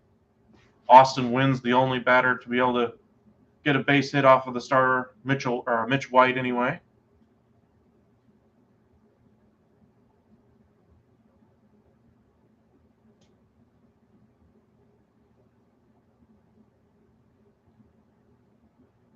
Grounds that one foul, and it remains 3-2.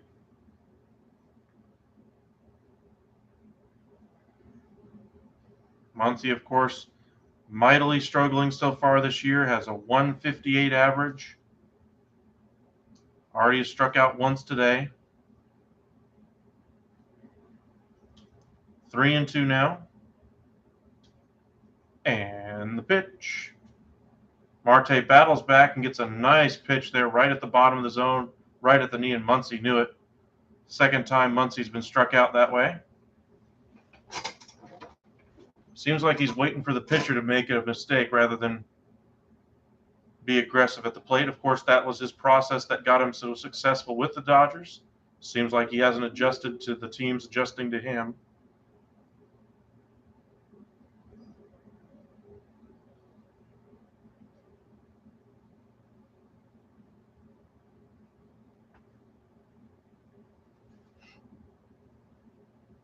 Two away here in the bottom of the sixth.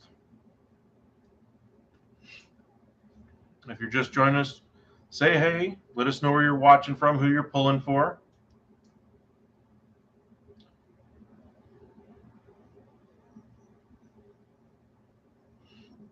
Thompson stays in the game here. 1 for 2 on the day. Had that double that he was able to reach out and poke that one down the left field line earlier. Plated a run off the end of the bat, and it's 1 and 2.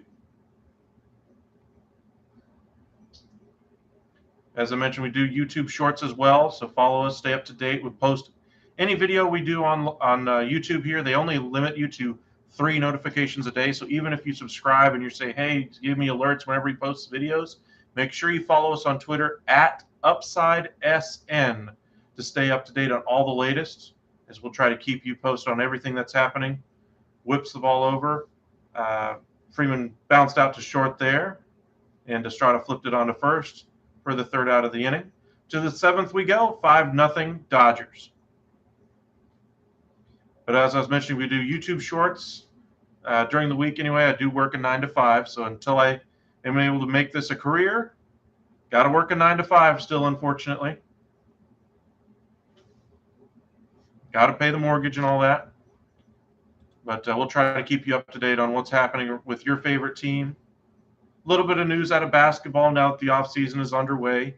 James Harden officially signed his deal with the Philadelphia 76ers. 2-year deal with a player option, sacrificing about $15 million in salary. Quite possibly the first time I'm actually agreeing with something about James Harden. I really don't appreciate the way he plays the game. Didn't enjoy him with Houston. Didn't enjoy him with Brooklyn. Didn't enjoy him last year with Philadelphia. But now that he sacrificed a little bit of money and brought in some more talent in P.J. Tucker, a little bit of a change in his character, maybe, just maybe, we'll see a better James Harden.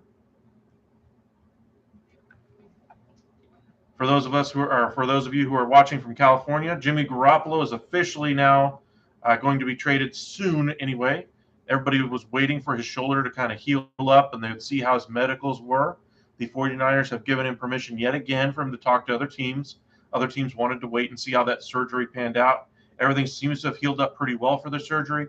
49ers want to move on and give the room over to Trey Lance to be their starting quarterback next year. In order to do so, you can't have Jimmy Garropolo there because, in my opinion, everybody's going to look and say, hey, he's the better quarterback. So they're not going to be necessarily behind Trey Lance as the starter. So if Trey Lance is now the best option on your team once you trade Jimmy Garropolo, maybe Trey Lance will have a better opportunity to succeed, have that team behind him, and be able to move forward. It's very tough to win in the NFL if you don't have that team pulling behind you, and we'll see how they do. Looks like Gavin Lux is going to remain in the game at second. Caleb Ferguson out for his 2nd inning of work, struck out 2 in the top of the 6th. But as I was mentioning, Jimmy Garropolo is likely to be traded very soon, so keep it tuned here to the Upside. In a second we get any news that he might be out, we'll tell you where he's going and what the trade package is for. NFL training camp's about to get underway. Scott Boras in attendance out there in L.A. as they pan around to all the celebrities there at Dodger Stadium. Peterson trying to get a mighty hack on that one. Fouled off, and it's 1-1.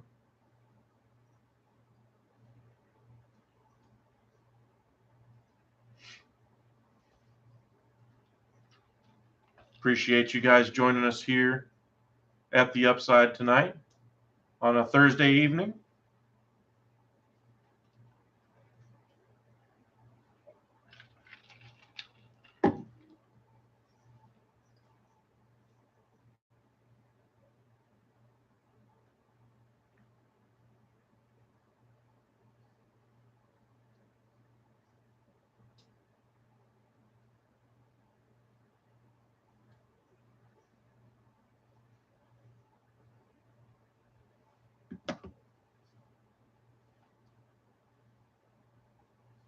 The pitch by Ferguson, off speed below the zone. Peterson lofts it out into left. Thompson jogs in a few steps and makes the catch. One away here in the 7th.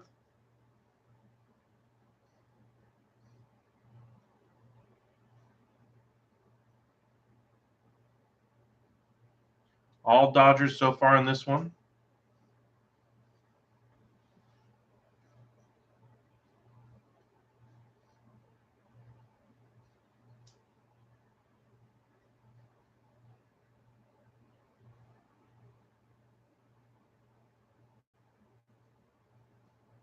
Looks like we're going to have a pitching change here with the righty coming into the game.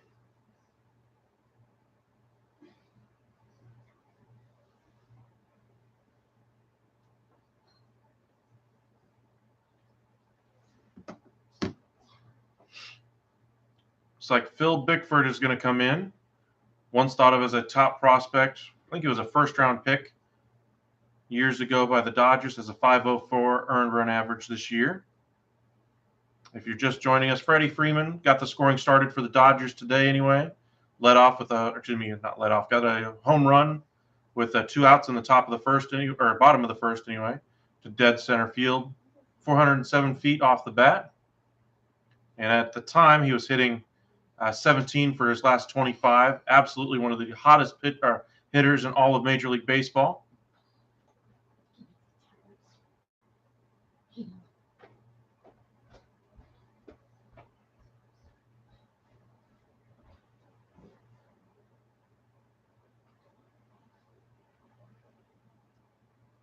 Appreciate you guys joining us. Evan Longoria will be next. 241 average, a 776 OPS with 8 home runs.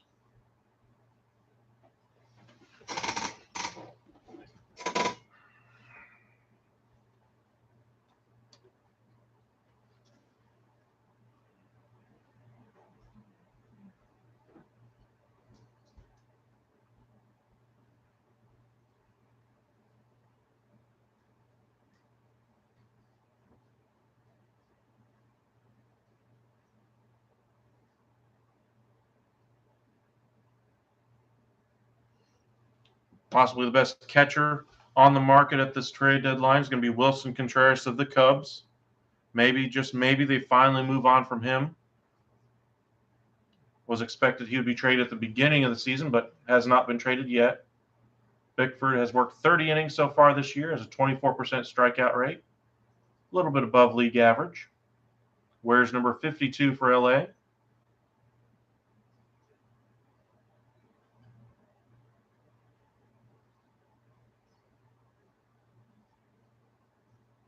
Giants being 1 hit so far today.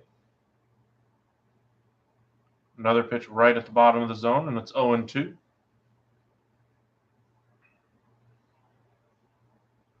Other names to watch out for at the deadline, of course, we already mentioned Benintendi, Soto, Castillo. One name I haven't mentioned is Brandon Drury, who's having a bit of a bounce-back year for Cincinnati. He's a utility infielder that can pretty much play everywhere. That pitch is hammered down the left field line. Gone. That's a home run there. Nice piece of hitting by Longoria. Was able to keep it fair, and it's now 5-1. The shutout is over. Giants get on the board there. 108 miles an hour off the bat, 406 down the line. Nice piece of hitting there, as Thompson plays catch with the fan out there who caught the ball as they threw it back, and he tossed it out to another fan out and down the line anyway. Drury hitting .278, 18 homers. Rumored teams to be of interest anyway. Rays, Angels, which I don't buy at all because the Angels have been the worst team in all of baseball the last 2 months. Bickford, another strike there on the outside corner. The Orioles and Dodgers, I can buy both of those teams, as the Orioles have horrible offense up the middle with Jorge Mateo and Rougned Odor. Dodgers, of course, love platooning, and Drury would fit in perfectly pretty much everywhere. He is a free agent at the end of the season.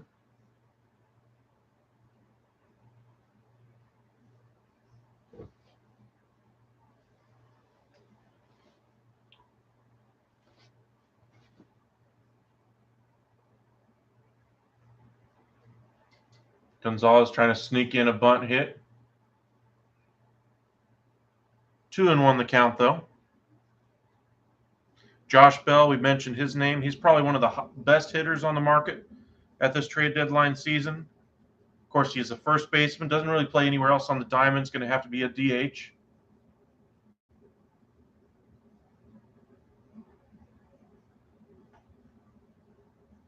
If he goes anywhere else on the diamond. Hitting .311 on the year, 504 OPS with 13 home runs. It'd be a nice get for any team in need of some power at the deadline this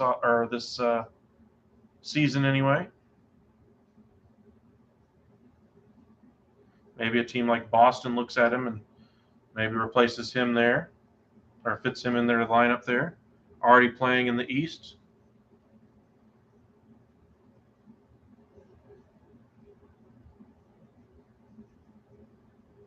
Frankie Montas, we mentioned. Jessica asked us earlier where we thought he might go. Pretty much everybody would be interested in a starting pitcher like Frankie Montas. 3.26 ERA this year. 9.3 strikeouts per 9. Ball 4 there by Bickford, up and away. Bickford struggling a little bit here in the 7th.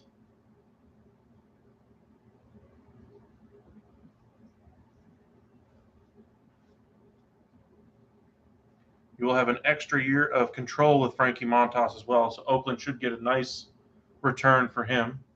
Going to have a mound visit here for Bickford. Teams that are expected to be in on him, the Brewers, Cardinals, Giants, and Phillies.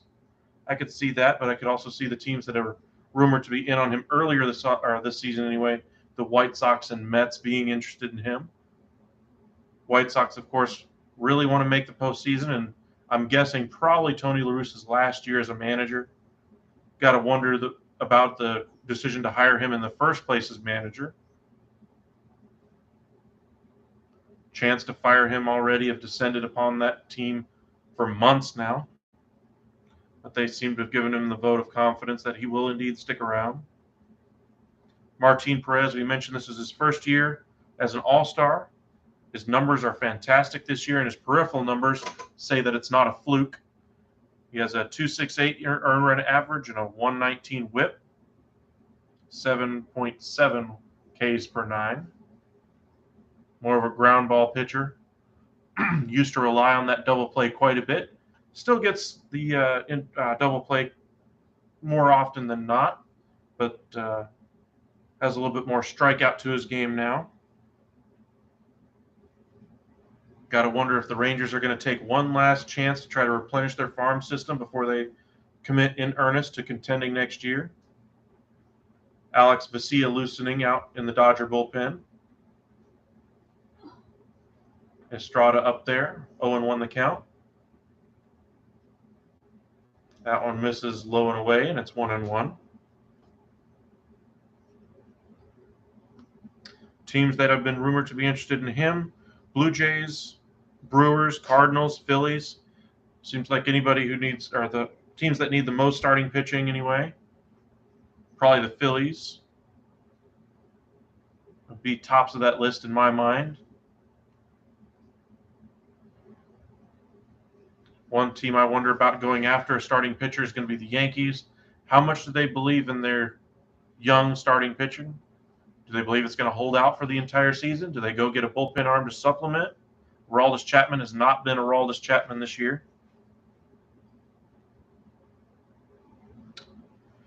David Robertson, closer for the Cubs, of course.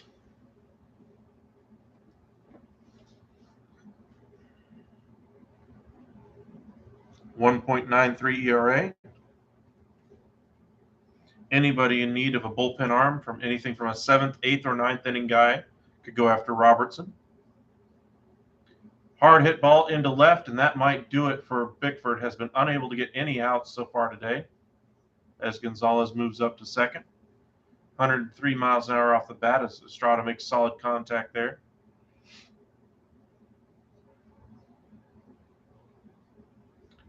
Bickford just looks completely shaken on the mound, too.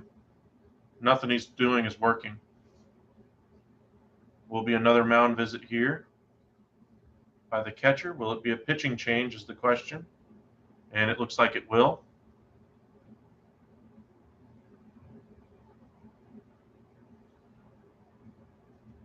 Looks like he's going to go with the lefty, Basia.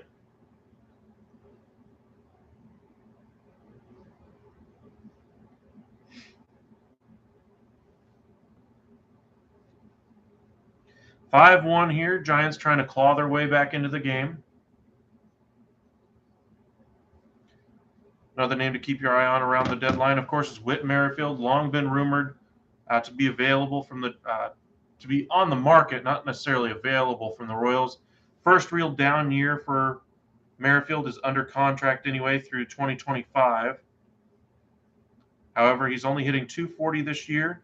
Anybody in need of a multi-position player, kind of the Brandon Drury market, maybe they check in on Whit Merrifield. For years, other teams have offered premium prospects for Whit Merrifield, and the Royals just haven't bitten. Is this the year they finally sell on him?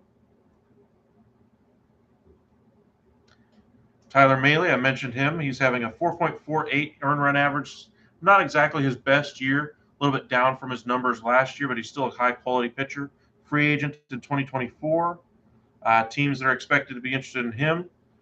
Looks like the Cardinals, Dodgers, Giants, Astros, Phillies, Twins, and Yanks. I believe every single one of those teams should be in his market. His Mahle got out to a 6.32 earned run average in his first 10 starts. Since then, he's worked to a tune of a 2.58 over his last 7, but has landed on the injured list with a shoulder strain. Maybe that'll drive down his price a little bit based on the start to his season and the injury issue compounded onto there. Jose Quintana has been a nice surprise for the Pittsburgh Pirates, rebounding to the old Jose Quintana. Pretty much numbers right in line with his career averages. Has a 3.99 earned run average, a 1.34 whip, 8 strikeouts per 9. Brewers, Cardinals, Blue Jays, Phillies are expected to be interested. Surprisingly, the Marlins and Orioles are listed as possible options for him. I don't believe in the Marlins being interested after we've seen how poorly their offense have done, and they still are trying to build that team, not necessarily go for rental pieces. Orioles, I don't think they're going to be in the market for a rental starter either. Now, if there was a long-term starter on the market, maybe like a Mahle, somebody like that, could be of interest to them if they continue to win and stay in the playoff hunt.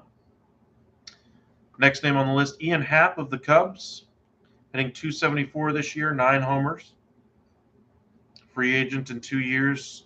This is the year they do flip him if they do end up deciding that they want something in return for him and go a little bit younger. Take another bite at that prospect pool again. Teams that are supposedly interested would be the Yanks, Braves, Guardians, Padres, and White Sox. Looks like we're going to have a pinch hitter, Austin Slater.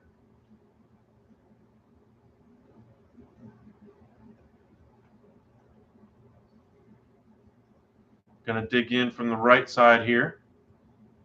And 152 at-bats, hitting .303, 5 homers, 22 RBIs, and an .866 OPS. Yerman Mercedes is on deck as well as a pinch hitter. We told you that the Giants do like to play a lot of platoons. Well, now you're seeing the right-handed platoon with the lefty out of the bullpen in. That one hit him in the foot, and that's going to be bases loaded. One pitch. Yuck. Dodgers instantly now in a lot of trouble. Roberts was trying to get his young guy Bickford some momentum going here in the second half, and just was unable to record it out after Caleb Ferguson came in and recorded 3 outs today. That pitch did indeed nail him right in the back foot. Dodgers in a world of trouble now. Bases loaded, only 1 out. Yerman Mercedes is indeed the pinch hitter here. In 32 at-bats this year, hitting .250, does have a home run with 4 RBIs and a .789 OPS.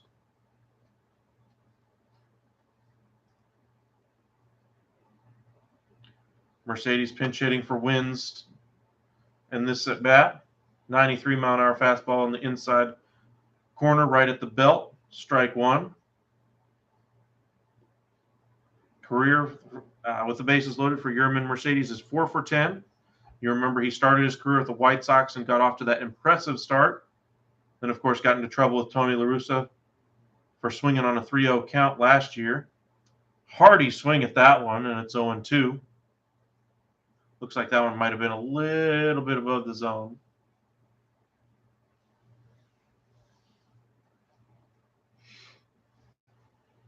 A little bit better start to this at bat for Vesia than the last one to Slater. And the pitch.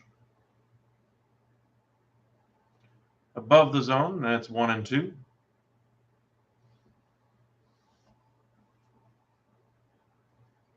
Here in the top of the seventh anyway, Giants losing 5-1. 1 run, 3 hits, 2 errors for the Giants. 5 runs, 6 hits, no errors for the Dodgers. If you're just joining us for the first time, thank you. Appreciate you. Hit that like button, subscribe, and follow us on Twitter at UpsideSN to stay up to date on all the latest from your favorite team. Mercedes climbs the ladder on that one and fouls that one back to the screen, and it remains 1-2.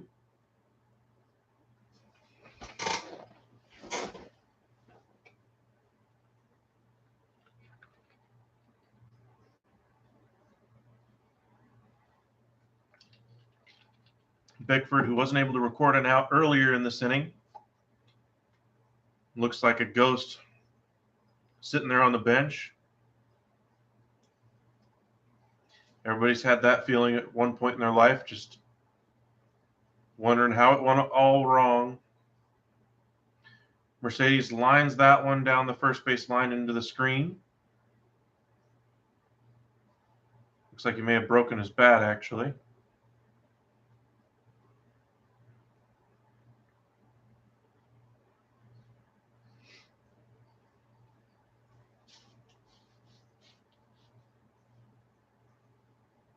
A little bit off the handle there. Yep, he did break it a little bit. All fastballs here so far in this at bat by Vesia to Mercedes. 1-2 pitch. Bases loaded, 1 out, top of the 7th. Home run here ties the game. That one well upstairs, well above the head of Mercedes and the umpire. Nice save there by Smith, the catcher. 2-2. If you're watching this for the first time, drop a comment. Let us know where you're watching from, who you're pulling for. Or if you're just a baseball fan looking to enjoy a game that you might not have in your market. Or if you're at work, unable to watch the game, glad we could bring it to you. The set by Vesia. And the pitch. Again, up above the zone. This time, Mercedes unable to lay off. Got to wonder if that one above his head kind of reset his strike zone a little bit. And that's the second out of the inning. Dodgers 1 out away from getting out of this bases loaded jam. Giants finally putting up a little bit of fight here in the 7th. The home run by Longoria against Bickford, the base hit off of Bickford. And then the walk. Then we saw Vesia come in, first pitch, plunk Slater right in the foot, and that's got our bases loaded. The strikeout there of Mercedes, and now Darren Ruff is back up in there. Swings at a 93-mile-an-hour heater right at the top of the zone, and it's 0-1. Got to be careful. Ruff has a lot of power up there. Vesia is relying on that 93-mile-an-hour fastball quite a bit right now. So if you can get it in one of your hot zones, better be careful. Vesia already up to 9 pitches so far. Ruff is 0 for 1 after entering the game as a pinch hitter. That pitch just misses above the zone, and it's 1-1.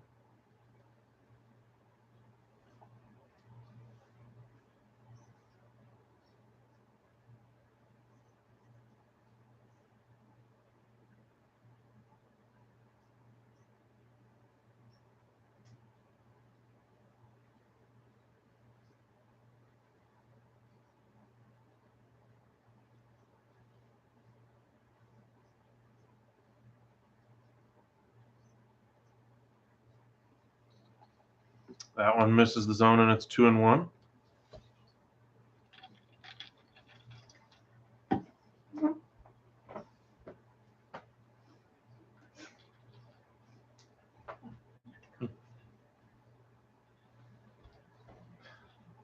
Wow.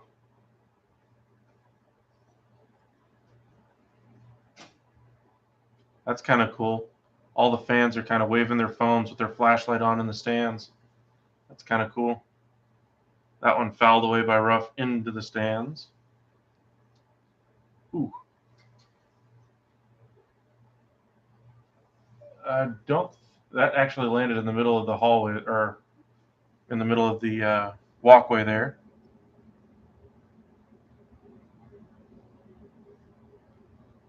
All the fans doing, again, their flashlight thing, trying to distract the hitter as best they can. 2-2 as the entire Dodgers faithful rises to their feet. Billie Eilish included, Billie Jean King, Scott Boras out there as well. The pitch hammered by Ruff. Deep left center field. Gone. A grand slam home run off of Vesia, and this game is tied.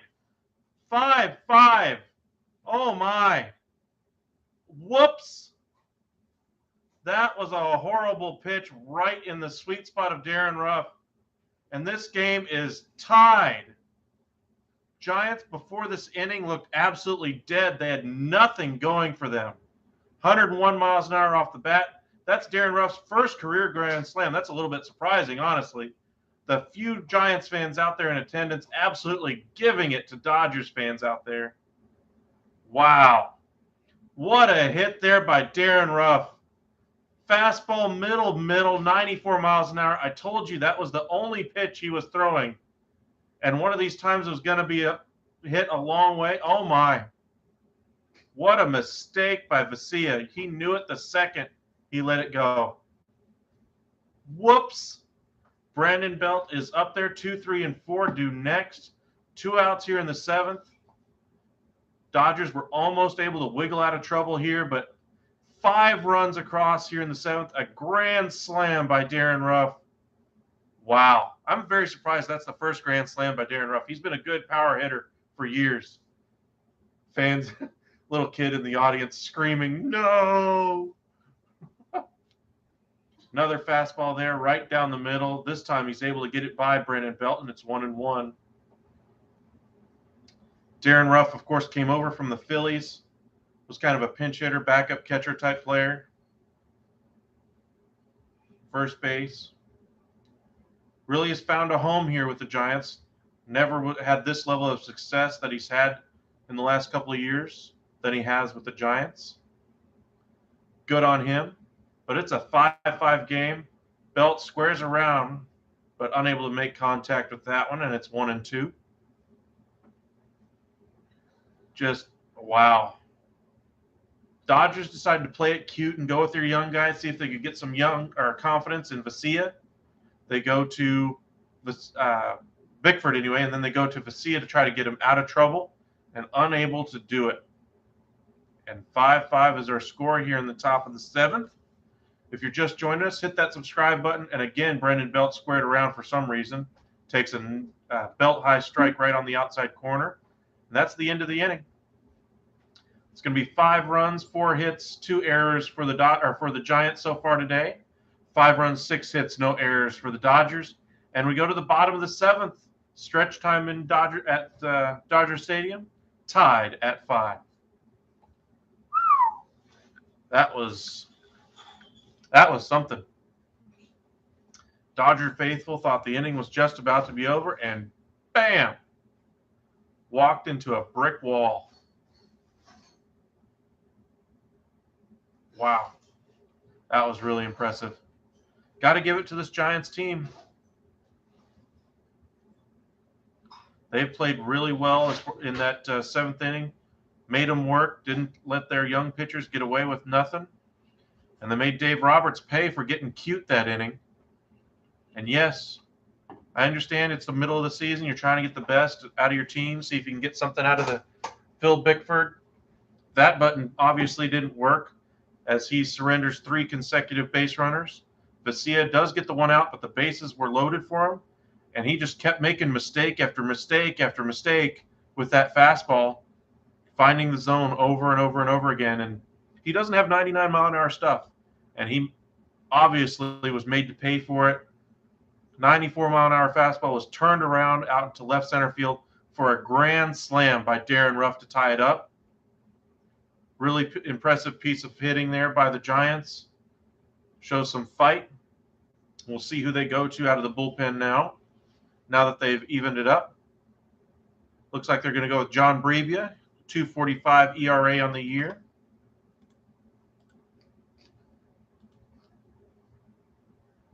'32-year-old right-hander, 5-1 on the year in 43 games. Does have a couple of starts anyway for those bullpen type games. 40 innings on the year, 36 strikeouts.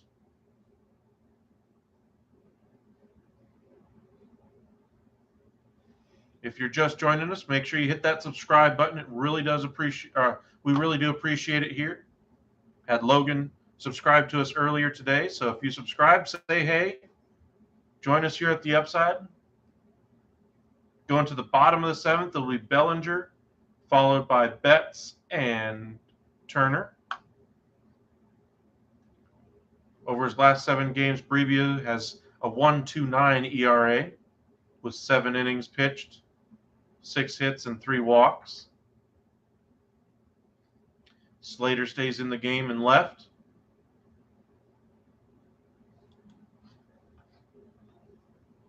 Or excuse me, Slater stays in the game in center. Joey Bart has taken over at catcher, replacing Yerman Mercedes.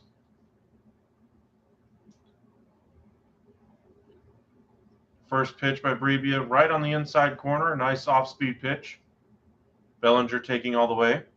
The note earlier in this game we mentioned is that the Dodgers, when they're winning by 5+ runs in a game, are 28-0. We'll see what happens here. Second pitch here by Brebbia, flied out to left. Peterson is there, makes the catch on the warning track. Bellinger unable to muscle that one out the other way.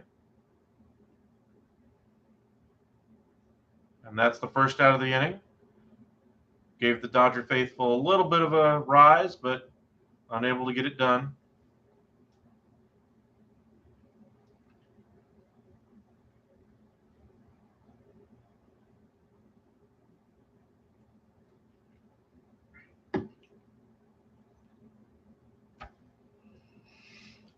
Mookie Betts digging in. Dodgers going to have to go to work again if they want to win this one. Hard hit ball right at Estrada, and a nice leaping snow cone catch by Estrada. 105 miles an hour off the bat by Betts, but Estrada with a great defensive play. Timed his jump perfectly. Looks like it might have hit him in the base of the glove and then almost popped out, honestly. That ball was smashed. That was probably a double in the gap if that gets down.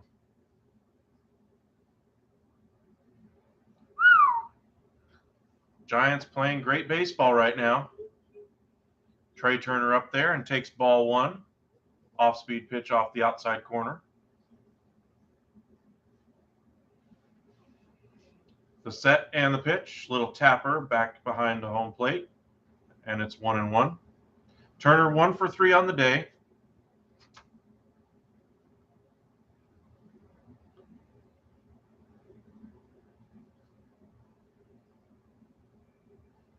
The set and the pitch, hammered out into left, down the left field line, all the way to the wall. Gets down. A fan may have touched that. I don't know if he did or not, but he coasts into second either way. With a 2-out double here. 106 miles an hour off the bat on that one. And it will be Freddie Freeman, one of the hottest hitters in all of baseball up right now. Got to imagine they're going to at least have a conversation here with Brebbia.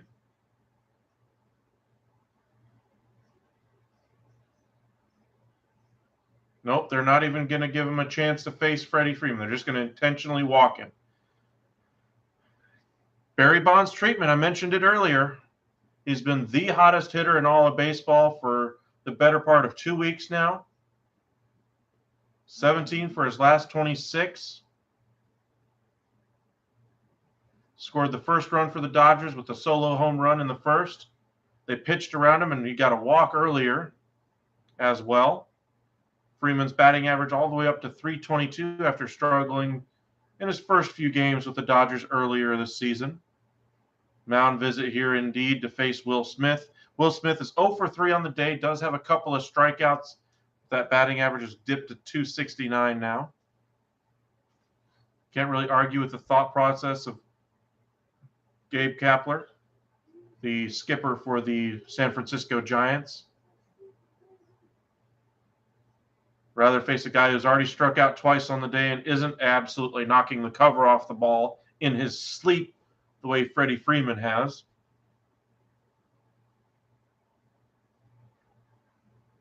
Base hit, though, here scores Betts. Scores Turner. Hardy swing on that off-speed pitch right at the top of the zone, and it's 0-1. Should Smith reach, it will be Justin Turner, and then followed by Gavin Lux.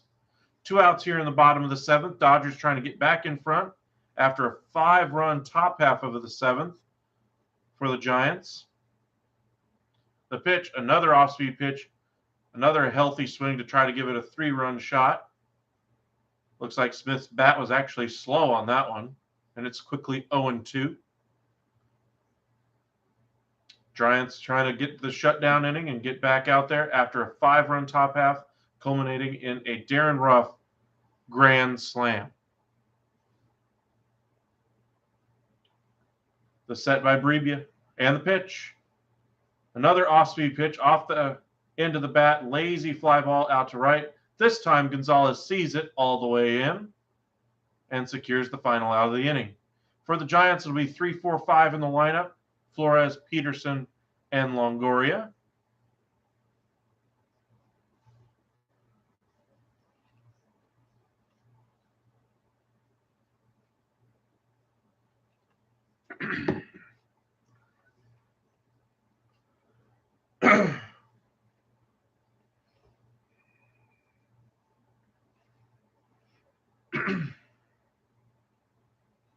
Fantastic piece of hitting anyway by Darren Ruff.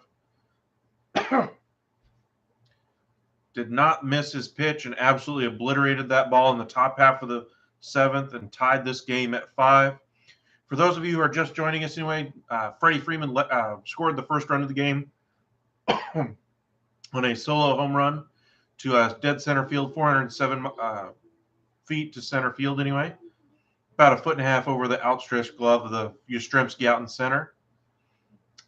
In the second anyway, they manufactured a run. Dodgers scored 3 after a defensive error by Gonzalez, after he lost the ball in the lights anyway.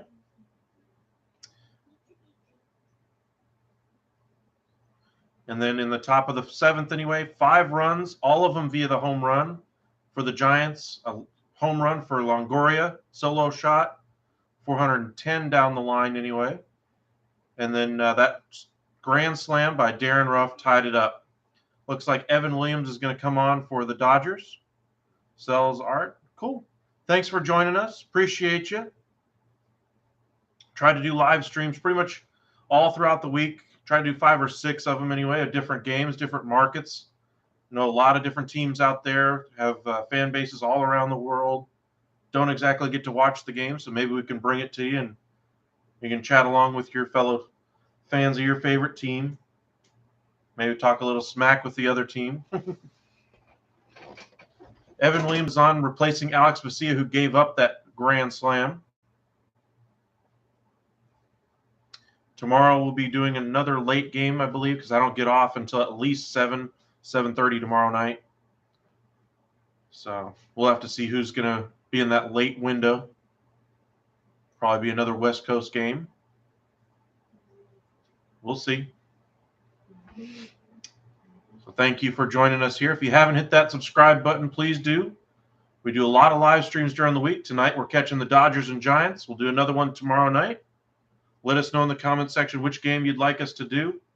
I get off, like I said, I'm in Central Time Zone, so about 7:30-ish Probably be able to get on by about 8 at the earliest. So if you want us to do a game tomorrow night, let us know which game you'd like us to do.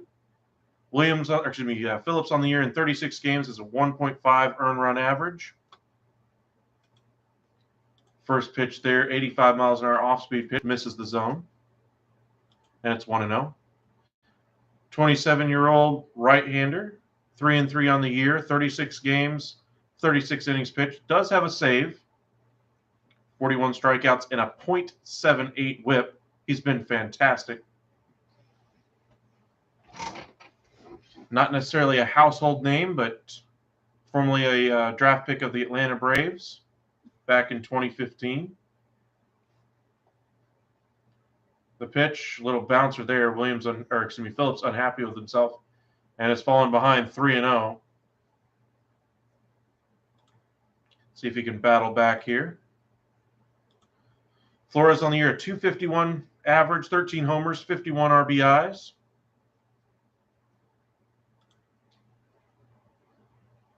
It will be Jock Peterson on deck, the home run hitter, former Dodger. That pitch right on the outside corner, and it's 3-1. Trying to work mostly with the fastball slider mix. Has both a 2 and a 4-seam fastball. Dodgers were well ahead out in front early and then seemed to take their foot off the gas, at least offensively. And then their manager got cute with their bullpen. That pitch misses, and that's a leadoff walk. Dodgers again finding themselves in hot water here in the late innings. And it will be Jock Peterson with a chance to do damage against his former team. Comes up there with a lot of swagger right now, kind of dancing around to his music.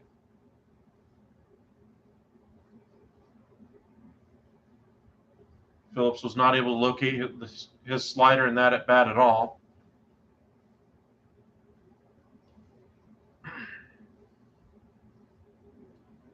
And here we go.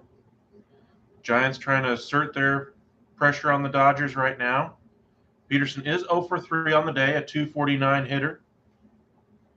838 OPS with 17 home runs. Dodger fans looking a little nervous now.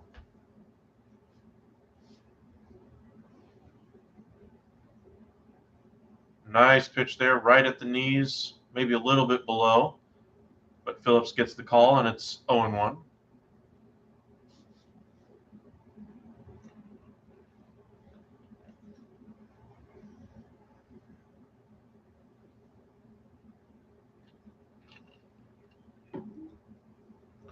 Phillips set and the pitch. This one well inside, but did he hold up? He did, and it's 1-1.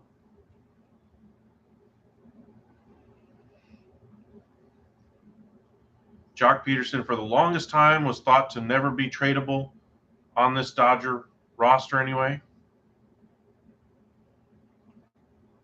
Ended up landing with the Chicago Cubs and then was traded to the Atlanta Braves, and they won that World Series. This one a long foul ball down the right field line. 110 miles an hour off the bat. 415 feet the estimated distance. But, of course, that one well foul. Got to keep it between the lines, buddy. Straighten it out a little bit. After Peterson, it will be Longoria, followed by Gonzalez. Longoria, of course, got the scoring started last inning with that solo home run. Peterson steps out, and it's 1-2 still.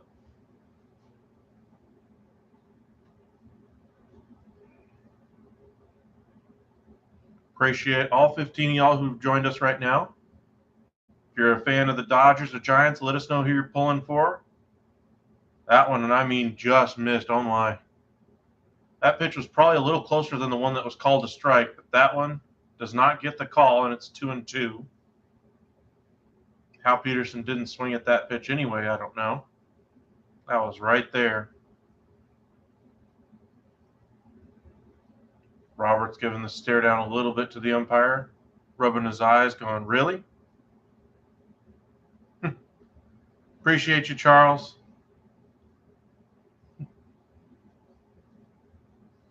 You've been listening the entire time again? Really appreciate the support. I mean, I tell everybody that the subscribers and likes are, oh no, that's a base hit right down the line. That one gets down in the corner, down the third base line. Flores is going to stop at third, though. It'll be second and third with no outs. Nice piece of hitting with the heavy shift on. There was nobody even close to field that ball. Nice piece of hitting there as Peterson goes the other way. And Phillips is in a whole world of trouble now. That pitch just kind of sliced out there down the line. Giants really have something going now here in the top of the 8th. Giants looked lifeless for the majority of this game, and then the Dodgers just got cute with their bullpen.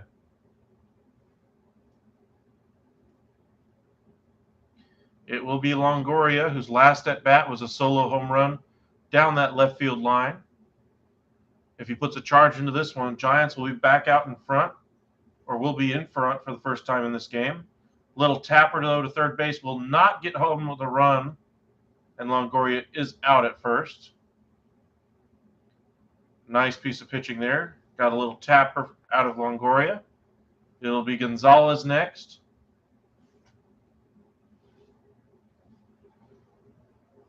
Dodgers look like they're debating some moves anyway. They say stat. Excuse me. They say stat. Yeah. Anyway, getting their defensive alignment. Looks like they might have a little bit of a shift on.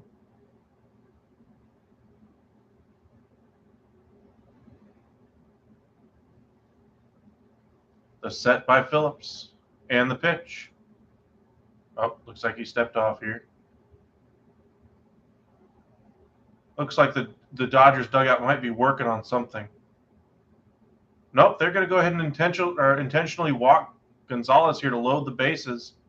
That way they have the double play option. Not a bad strategy, I suppose.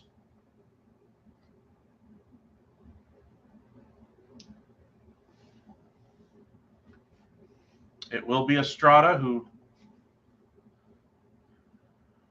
is 1 for 3 on the day, a .260 hitter. Giants offense tonight through 6 innings had 1 for 19 with a couple of walks, 5 for 9 since. That pitch misses outside, and it's 1-0. No room to put him aboard here. That pitch misses well in the dirt anyway, and it's 2-0. Estrada's going to have a good pitch to hit here.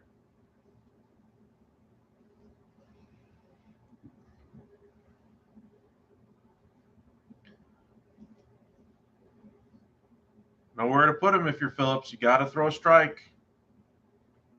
That one misses low, and it's 3-0. Giants will be very happy to score a run any way you're going to give them to them. If they can get one across here, they'll come all the way back from a 5-0 deficit. If that result were to hold, that'd be the first time the Dodgers have lost that way all year. The pitch. Eventually.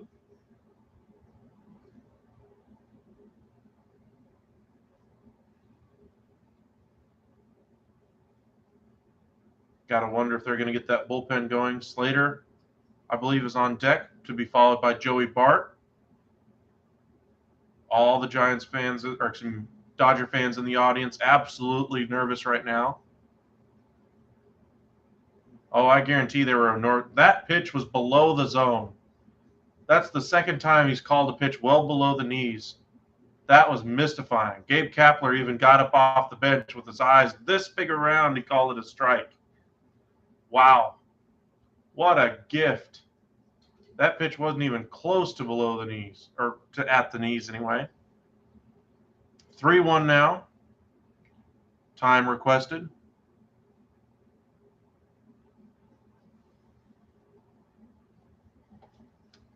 Let's see, my feed might be a few seconds behind anyway. There we go. Darren Ruff looking for another chance to hit a home run later this inning. That pitch misses well outside, and it is indeed another run for the Giants, and they've clawed their way all the way back. It's now 6-5. Yuck. Absolutely disgusting inning, last 2 innings for the Dodgers bullpen. The one Giants fan in the section is absolutely giving it to every single fan around him.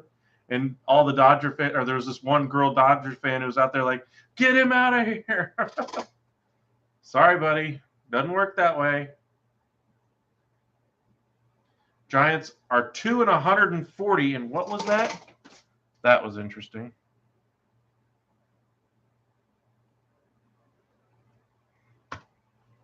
After trailing by 5 after 6, I think is what it said.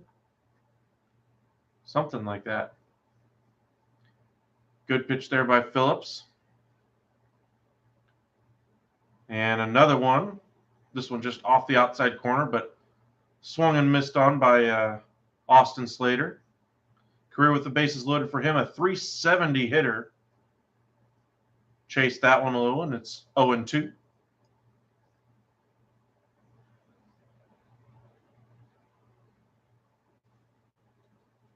Joey Bart to be followed by Darren Ruff. Ruff just wants another chance to hit his second grand slam of the game. And yes, you heard that right. Grand slam in the 7th for Ruff.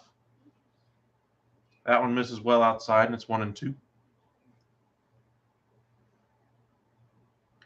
Dodgers started this game with a 5-0 lead and then a 5-run 7th by the Giants, and now they've gone ahead after a bases-loaded walk by Phillips. Slater did score on that hit by pitch after that grand slam by Ruff anyway. Infield is drawn in.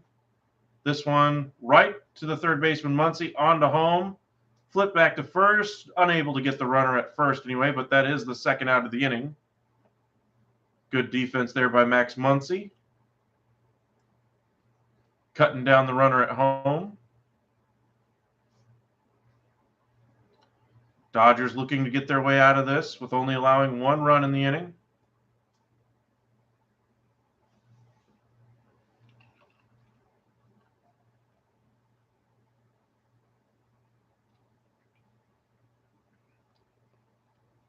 Great job by Smith finding the plate with his foot first and then trying to make the catch. You see a lot of time catchers kind of toe tap around it and are unable to find the base. No issue there for Smith.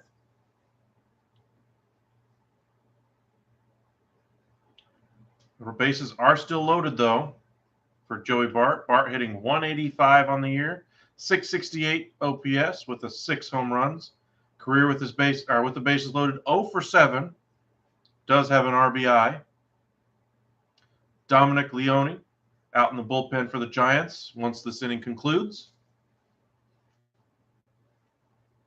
The pitch fouled straight back to the screen, and it's 0-2. Evans 1 strike away here from working his way out of this jam.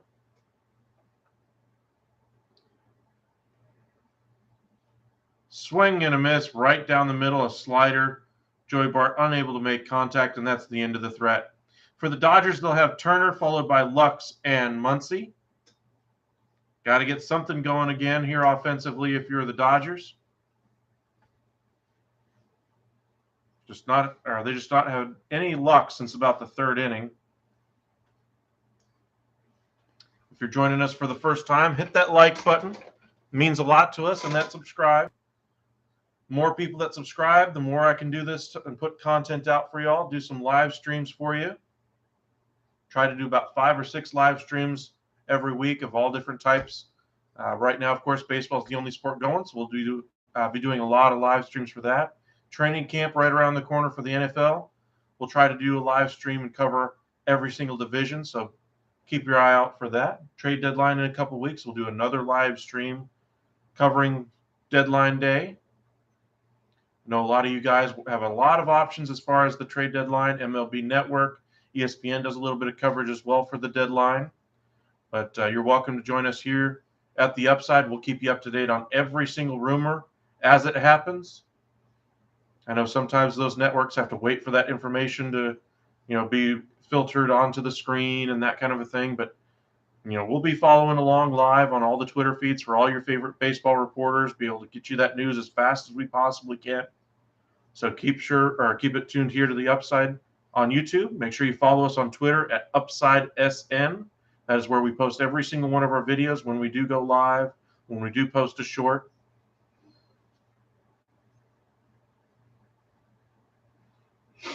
And if you ever have any questions about your team, want to know what they're going to do at the deadline, haven't heard any rumors, just kind of want to catch up, shoot us a message. We'll be happy to answer those questions. And MLB Draft just concluded, so if you have questions about who your team took, see if we can fill in the gaps for you. It is Leone coming out at a 331 earned run average to face Justin Turner, who is 1 for 3 on the day. For Leone, he's a 30-year-old right-handed pitcher, 3-1 on the year with a 331 earned run average in 35 games, 32 and 2/3 innings pitched with 35 strikeouts and a 1.44 whip. Does have a couple of saves on the year. Nicknamed the Dominator. We'll see if he is actually a Dominator. In his last 7 games, though, he has an ERA of 7.5. Got to worry a little bit about that, though.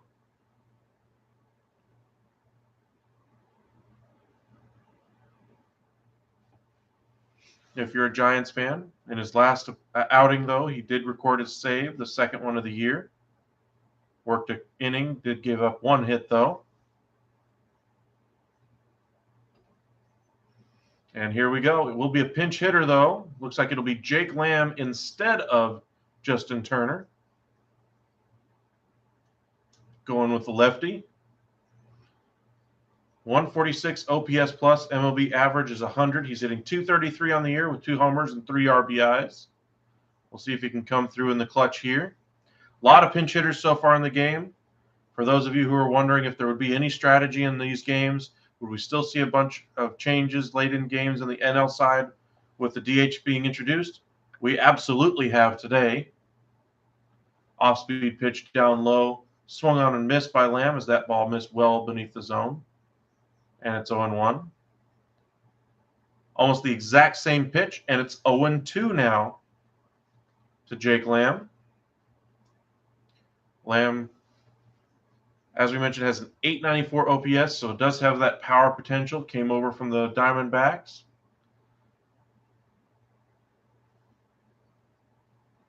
As he was unable to hold up on that last check swing. Frustrated with himself, he was tempted by that one.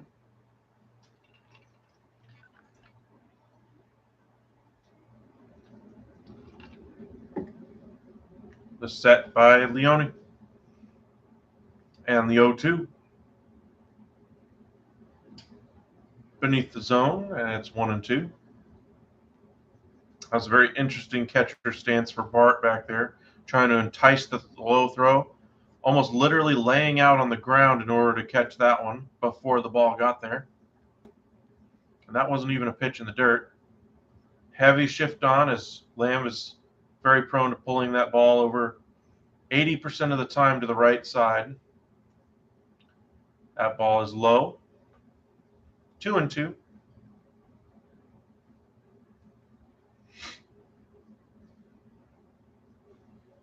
Here in the bottom of the 8th, Giants have just taken the lead in the top half, 6-5 on a bases-loaded walk. Giants 6 runs, 5 hits, 2 errors. Dodgers 5 runs, 7 hits, no errors.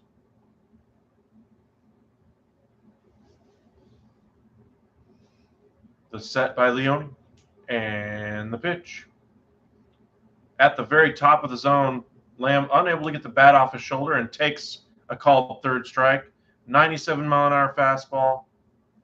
We have our first out of the inning. Giants trying to steal one back from the Dodgers in that win column. Try to climb up those standings as the postseason draws near anyway.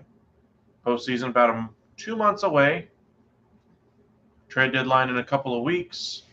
Both teams are probably going to make a few moves around the edges. I don't expect either one to go all in either way, except for maybe the Dodgers, just because Trey Turner's free agency coming up. Swing and a miss. Well, that ball was well out of the zone, yet Gavin Lux swung on and missed. 0-1. Giants closer, it looks like, loosening up. Should he be needed? Or, excuse me, Garcia is loosening anyway. The set and the pitch. Well outside of the zone. Why throw him in the zone if you're Leone? Especially when you have the Dodgers hitters being very aggressive and chasing balls outside of the zone right now. As it looks like they've changed their approach at the plate from aggressive in the zone to aggressive period. Heavy shift on for Lux as well.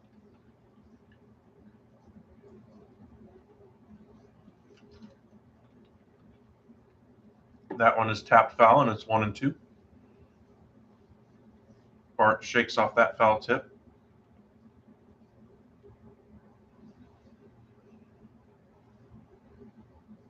Craig Kimbrell is loosening for the Dodgers, as well as Reyes Montoro.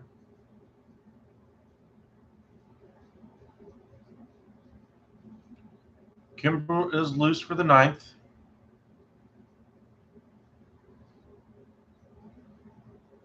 That pitch bounces well in front of the plate. 2-2.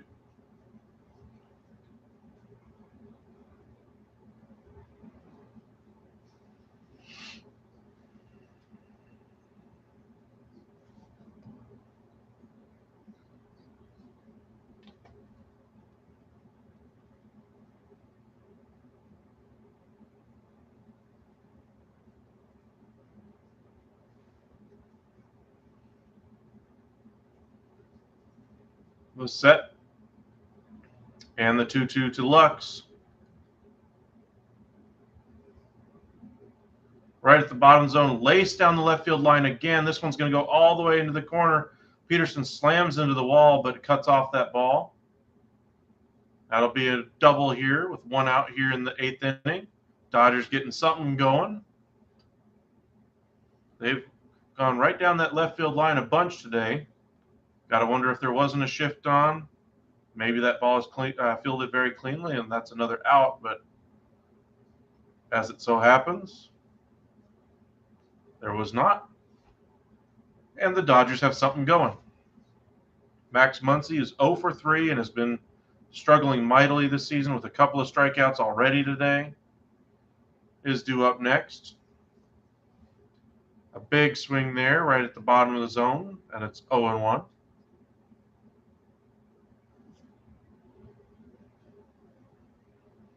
I mean, he was well out in front of that off-speed pitch. Looks like he's just pure guessing up there what's coming right now. He's not really trying to hit the ball that's being thrown to him, but rather the pitch he thinks is coming. Should Muncy reach, it will be Thompson followed by Bellinger. Time requested.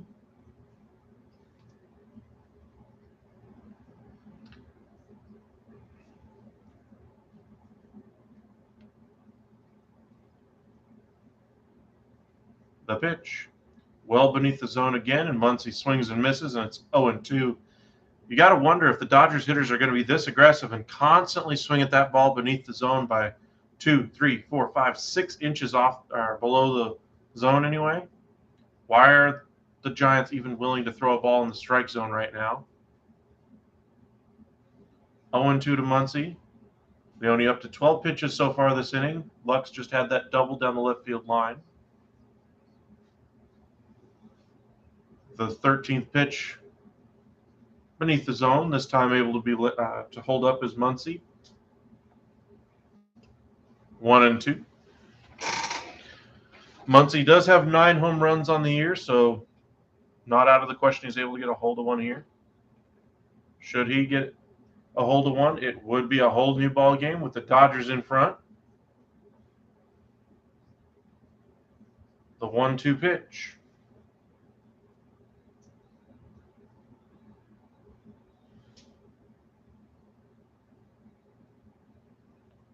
Grounded to first. Belt flips on to Leone, and the out is recorded. 2 away as Lux moves on to third.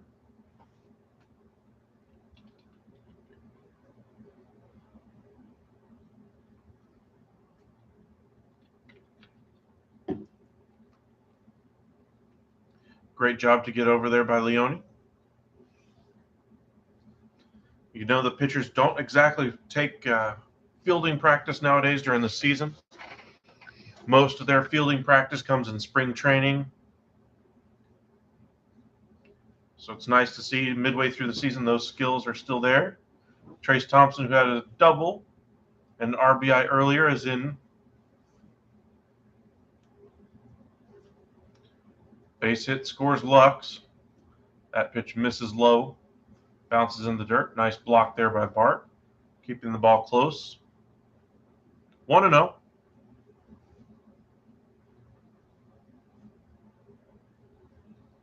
Yarlin Garcia is loosening out there in the Giant pen. Should they need him? Got to think he might be coming in. Should this inning get out of hand?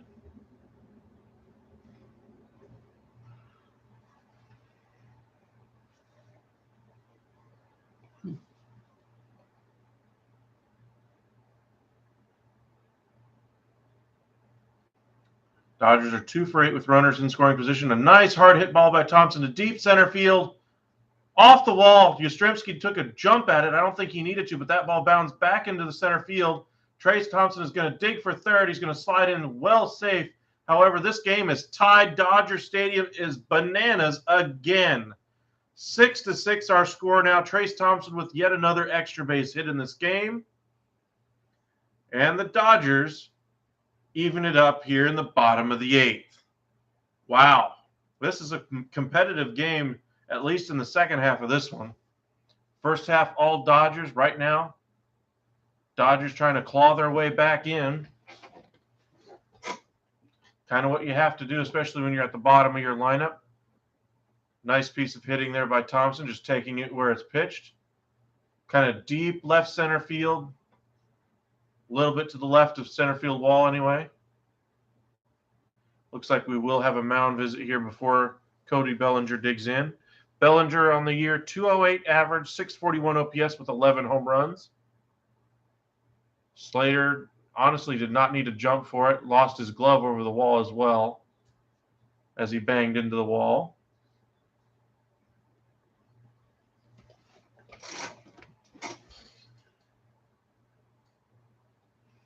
Was not able to come all the way around for the inside the park home run as they were able to bring it in a little bit faster. Looks like we're going to have a pitching change here. Yarlin Garcia is indeed coming on.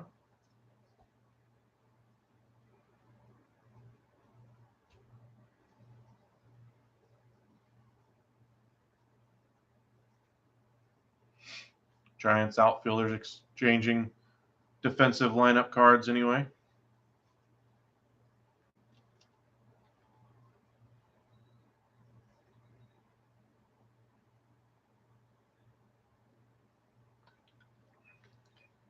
As we wait for Garcia to get set. Should Bellinger reach, it would be Betts, Turner, and then Freeman. Should he not, the Dodgers would have Betts, Turner, and Freeman to lead off the bottom of the 9th. Murderer's row for the Dodgers anyway. As I mentioned, the Giants have really come back here late with 5 runs in the 7th on a Longoria solo shot and a grand slam by Darren Ruff. In the 8th, they were able to get the go-ahead run at the time anyway on a bases-loaded walk. You saw the double by Lux, and then that triple by Trace Thompson.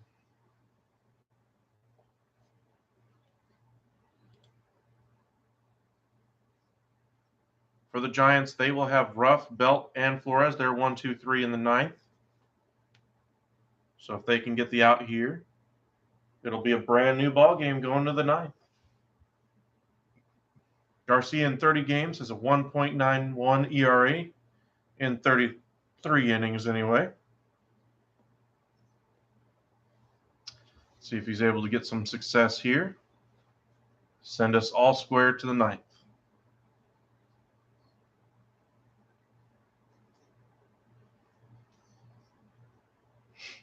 Looks like Slater just mistimed that all the way around.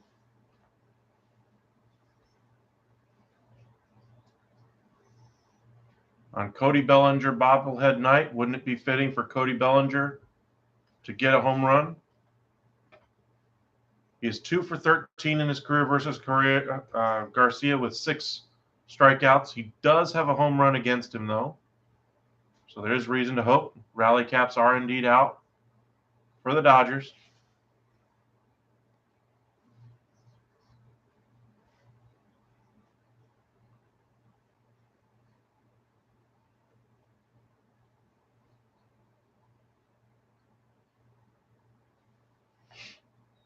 Nice lead down the line for Thompson as nobody's holding him on.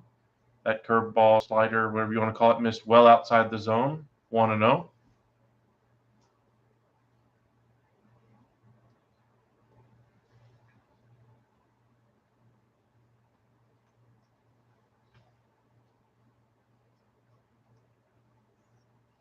Trace Thompson on third. That pitch misses up and away. Might have been in the zone if this was robo-ump, but as it stands right now, it's 2-0. Bellinger willing to be patient here.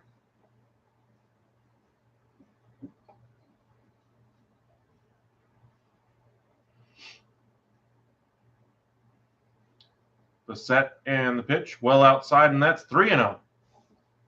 Certainly don't want to groove one here to Bellinger. He has the power to hit that a long way.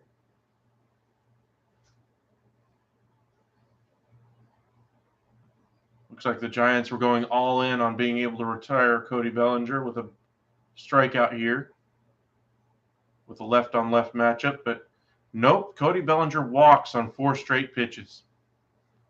Yuck. And that'll bring the top of the order and Mookie Betts to the plate.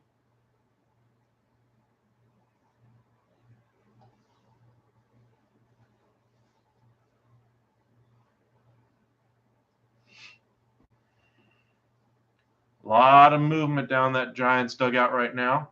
People pacing around nervously.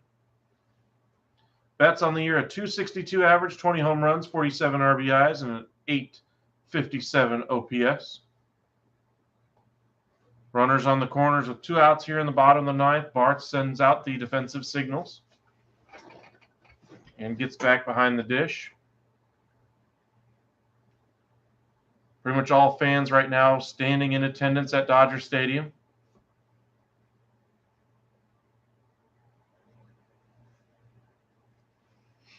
First pitch by Garcia is a changeup on the outside corner, tapped down the first base line, but foul.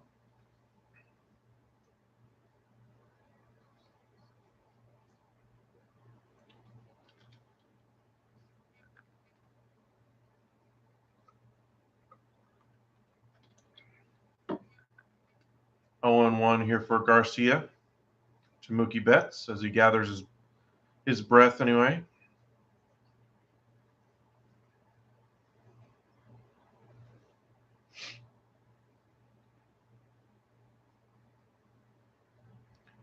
Bellinger over there at first. The go-ahead run, though, is the important one. Trace Thompson at third. A little toss over there to keep Bellinger a little closer. Back easily. If you're just joining us, we're tied at 6 after early it looked all Dodgers anyway. Giants came back and evened it up in the 7th at 5 and then got a go-ahead run in the 8th. The triple there by Thompson anyway gets us to our score though right now at 6-6. That one missed as well outside, and it's 1-1. Another changeup. Garcia working primarily with that changeup right now. Here we go. The pitch to Betts, absolutely obliterated down to left field, deep and gone, about 6-7 rows back. Beautiful piece of hitting by Mookie Betts. And we are at a 9-6 score right now as the Dodgers have come all the way back after losing their offensive momentum. 103 miles an hour off the bat, 406 feet out to left field. Wow. At the beginning of the game, I would have told you the murderer's row of Betts, Turner, and Freeman would do most of the damage today, and they have. They've got 4 RBIs today, 4 hits between them. Wow. Great game. Great division rivalry, though, between the Giants and Dodgers. Everything that the Dodgers gave up to get Mookie Betts, absolutely worth it.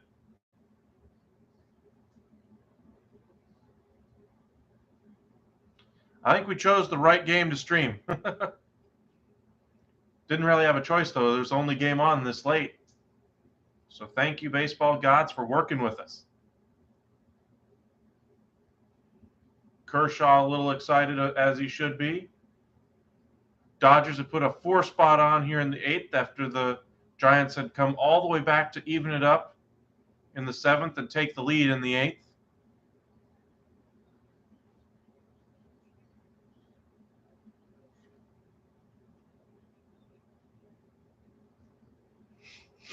Turner fouls that one back, and it's 2-1.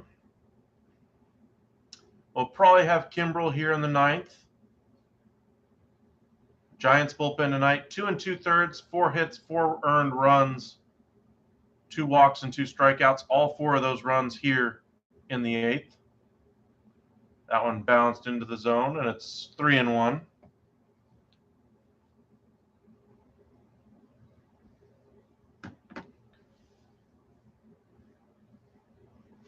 A lot of back and forths in this game.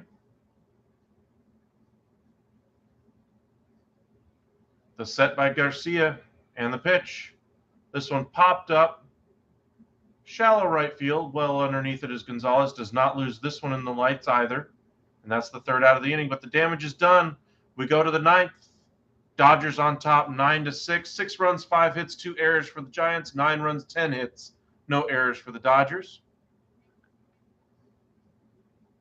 See if the top of the lineup can get something going for the Giants. They'll have Ruff, Belt, and Flores. Ruff, the only hit out of the 3 who came on as a pinch hitter in the 6th, I believe.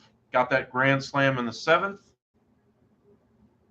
Belt, of course, struck out in his last at-bat after trying to bunt with 2 strikes for some reason. Was not even able to make contact, which is very weird. And then Flores, a little unconventional 3-hole hitter. No Brendan Crawford in the lineup, of course. Buster Posey, no longer in the big leagues after he retired this offseason. So you don't have his bat to turn to. Should any of them reach, Jock Peterson would come up. Got to think Jock Peterson would love a chance to hit a go-ahead grand slam. Should the other 3 be able to reach.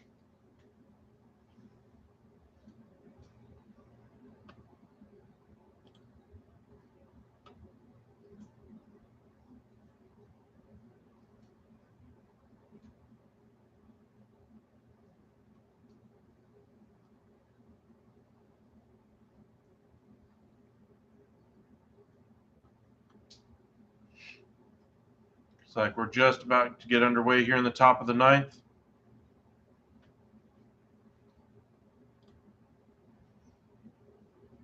Ruff now hitting .230 on the year after that grand slam.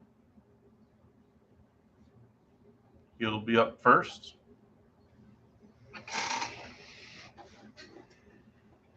And it is indeed Craig Kimbrel, a 4.35 ERA.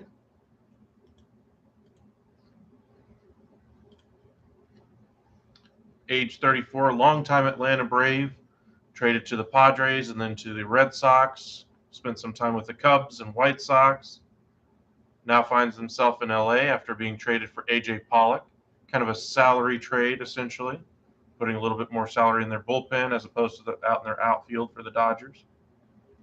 3-4 on the year, 4.35 ERA in 33 games, does have 15 saves in 31 innings pitched, 47 strikeouts, and a 1.45 whip. Gotta love those strikeout numbers. Whip worries you a little bit.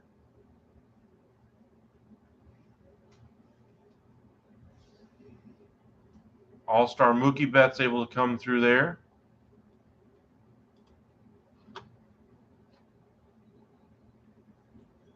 And here we go. Dodgers looking to put it away. Kimbrel, of course, in his stance. The pitch, right at the top of the zone on the inside corner, 96 miles an hour for strike one.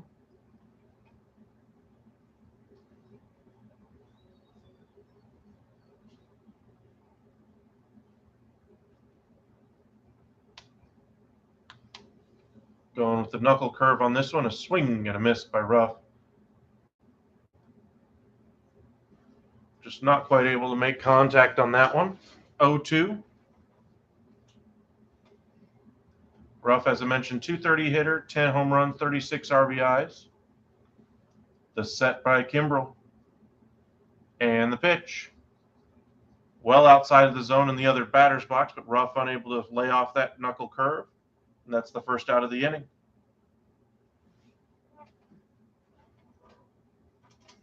Why give him something to hit if you don't have to?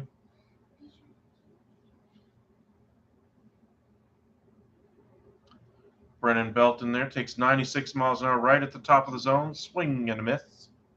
And it's 0-1. Belt hitting 237 on the year, 8 home runs, 19 RBIs, and a 764 OPS.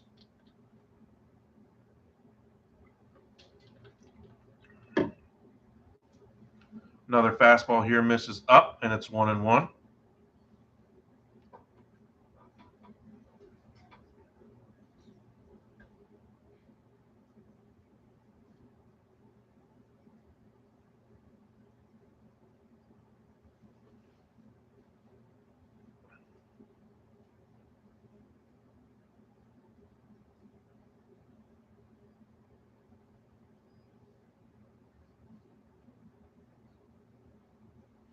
Giants hoping for at least a chance. That one misses well inside and actually hits the umpire in the back leg, and it's 2-1.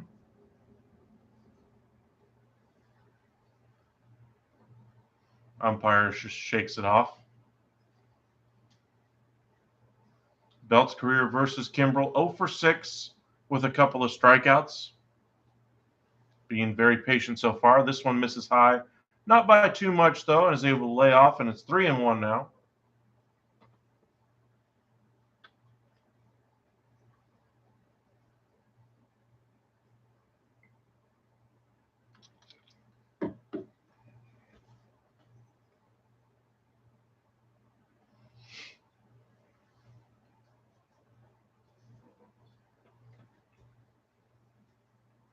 This time, Belt does indeed get the bunt down.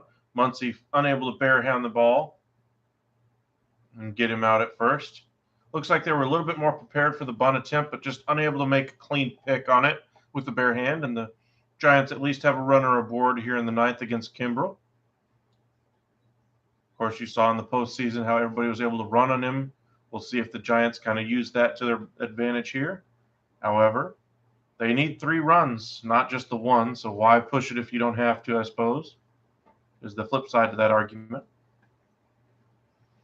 If you do advance him on a steal, though, it gets you out of the double play, should something go wrong.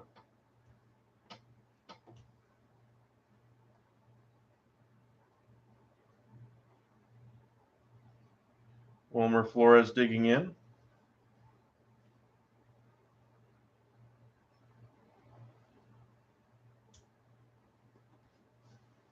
The set by Kimbrel and the pitch. Popped up behind home plate and out of play.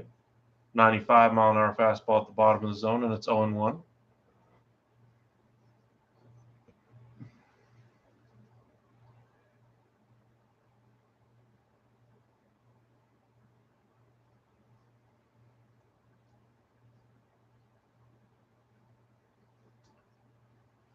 Belt gets his lead off of first. 9-6 here in the top of the ninth. Another foul ball here by Flores, and it's quickly 0-2. As we mentioned, Peterson would be next. Giants are hoping to at least get to Evan Longoria as he would represent the tying run. Should they be able to get another base runner on?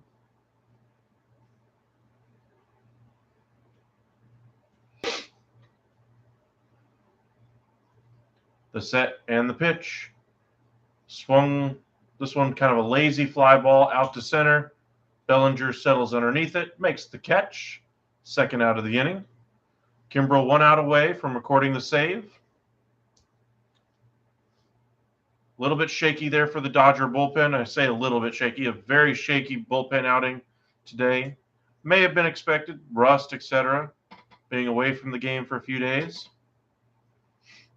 But as it stands right now, Dodgers still in front 9-6.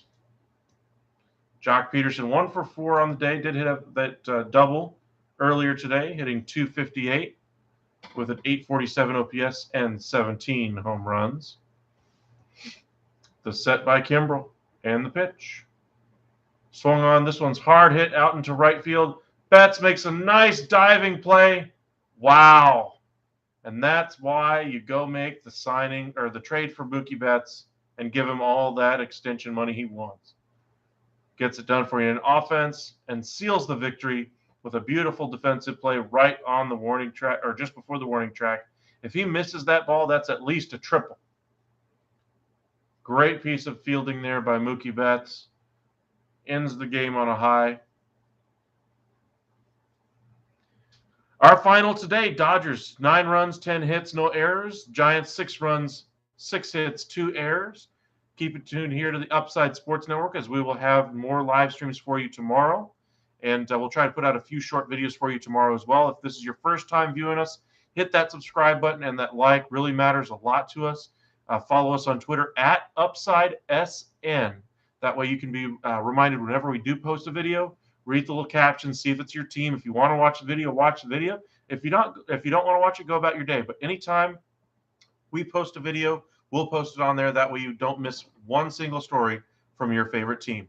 Let us know in the comment section which team is your favorite. Again, just kind of recap the game for you. In the first, Freddie Freeman continued his hot hitting with a solo shot out to center, scratched across another run in the second.